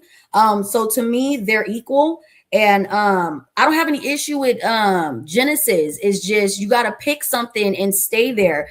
As a woman, I don't like being long-winded. You have to hit points when you speak. Make it matter. So it would have to be Fatty, and then Sheikah and Yara are next and neck, and then Genesis coming in last for me today. So I want you to stand on it. You gave Sheikah and Yara neck and neck. Fatty's he's up here with us, so we know he's standing on it. Yeah. And by the way, Napah, now Yes. that I thought about, I apologize to you, Genesis. I'm going to get you a Somalian husband. Thank you. Ooh, come on. There's my reparation stories, Napah. I'm going to get you reparations. Not Napah, DJ Genesis. We're going to get you a husband, okay? A Somalian husband, so you can stop with from Minnesota, okay? And she deserves a good Somalian or whatever husband. Yes. Genesis, shout out to you. Peace and love. Come back. You know you will. She has tough skin. They have history, y'all. Fatty's known Genesis, I think, before I knew Genesis, if I'm not mistaken. Melanin. She tried to fly me out, but that's confidential. You know what? Look, you on timeout. Yes, Napah. What you wanted to ask me? Put him on timeout. I've got no time for him right now. Oh God! Wait a minute. What? Hold up. Wait a minute. Something ain't right.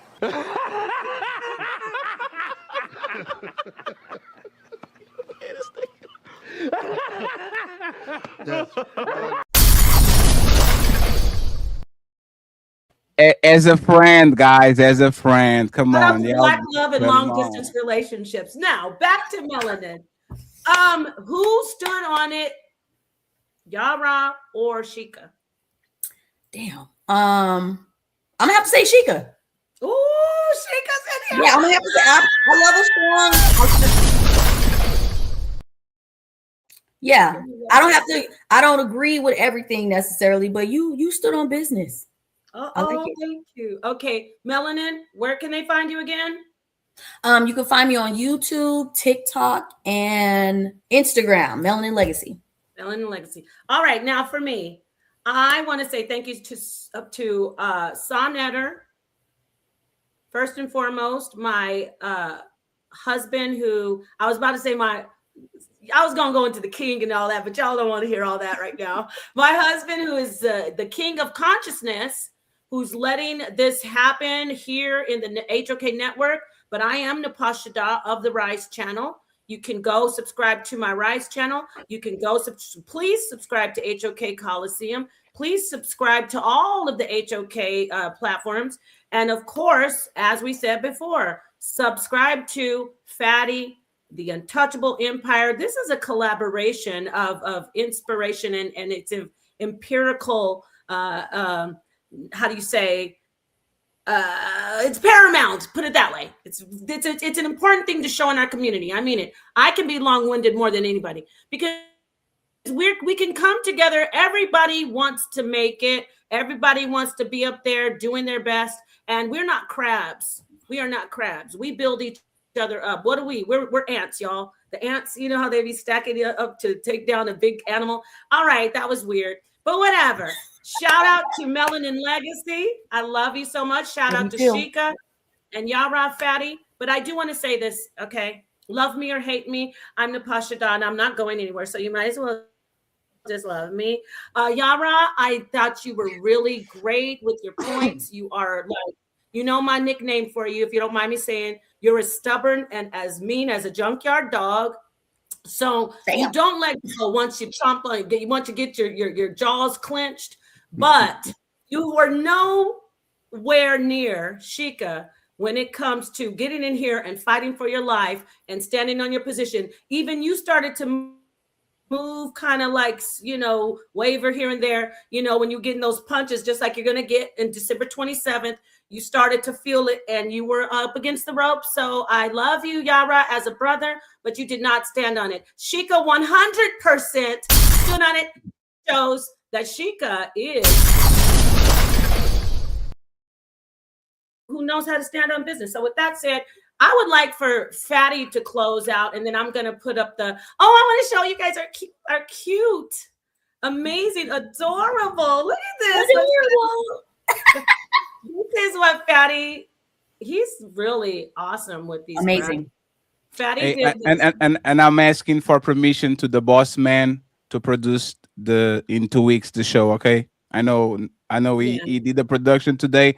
I'll make sure the house is represented and y'all have every control and all those things.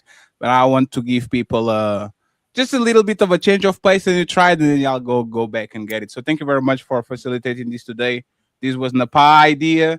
We kind of made it like everybody did their role and all that. And once again, thank you very much for pulling up. Sticks and stones may break my bones, but $3,000 houses will make me rich. So I am next, Miss Sheikah,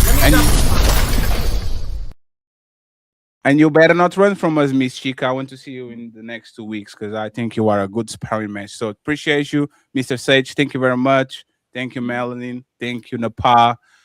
DJ Genesis, I love you. I miss you. Please forgive me. Team Fatty and the Untouchable signing out. You missed those after show back chats. I know what you're saying. All right. Peace and love to the HOK, toughest environment to be in. Peace and love to the Untouchable Empire. Peace and love to everybody. And I'm going to close out with Yara. Should I show the flyer again, or are you tired of you can show it. Show it again. Are you sure? I feel bad after I talk about Absolutely. Go ahead. You can show it. Miss your obituary. I'm going to play this awesome song that Fatty did. This is my favorite one. I'm going to keep playing the one I love. All right. Peace, everybody. Let me show the flyer as we go out. Close out. Peace and love. Shout out to the darkest minds of the light.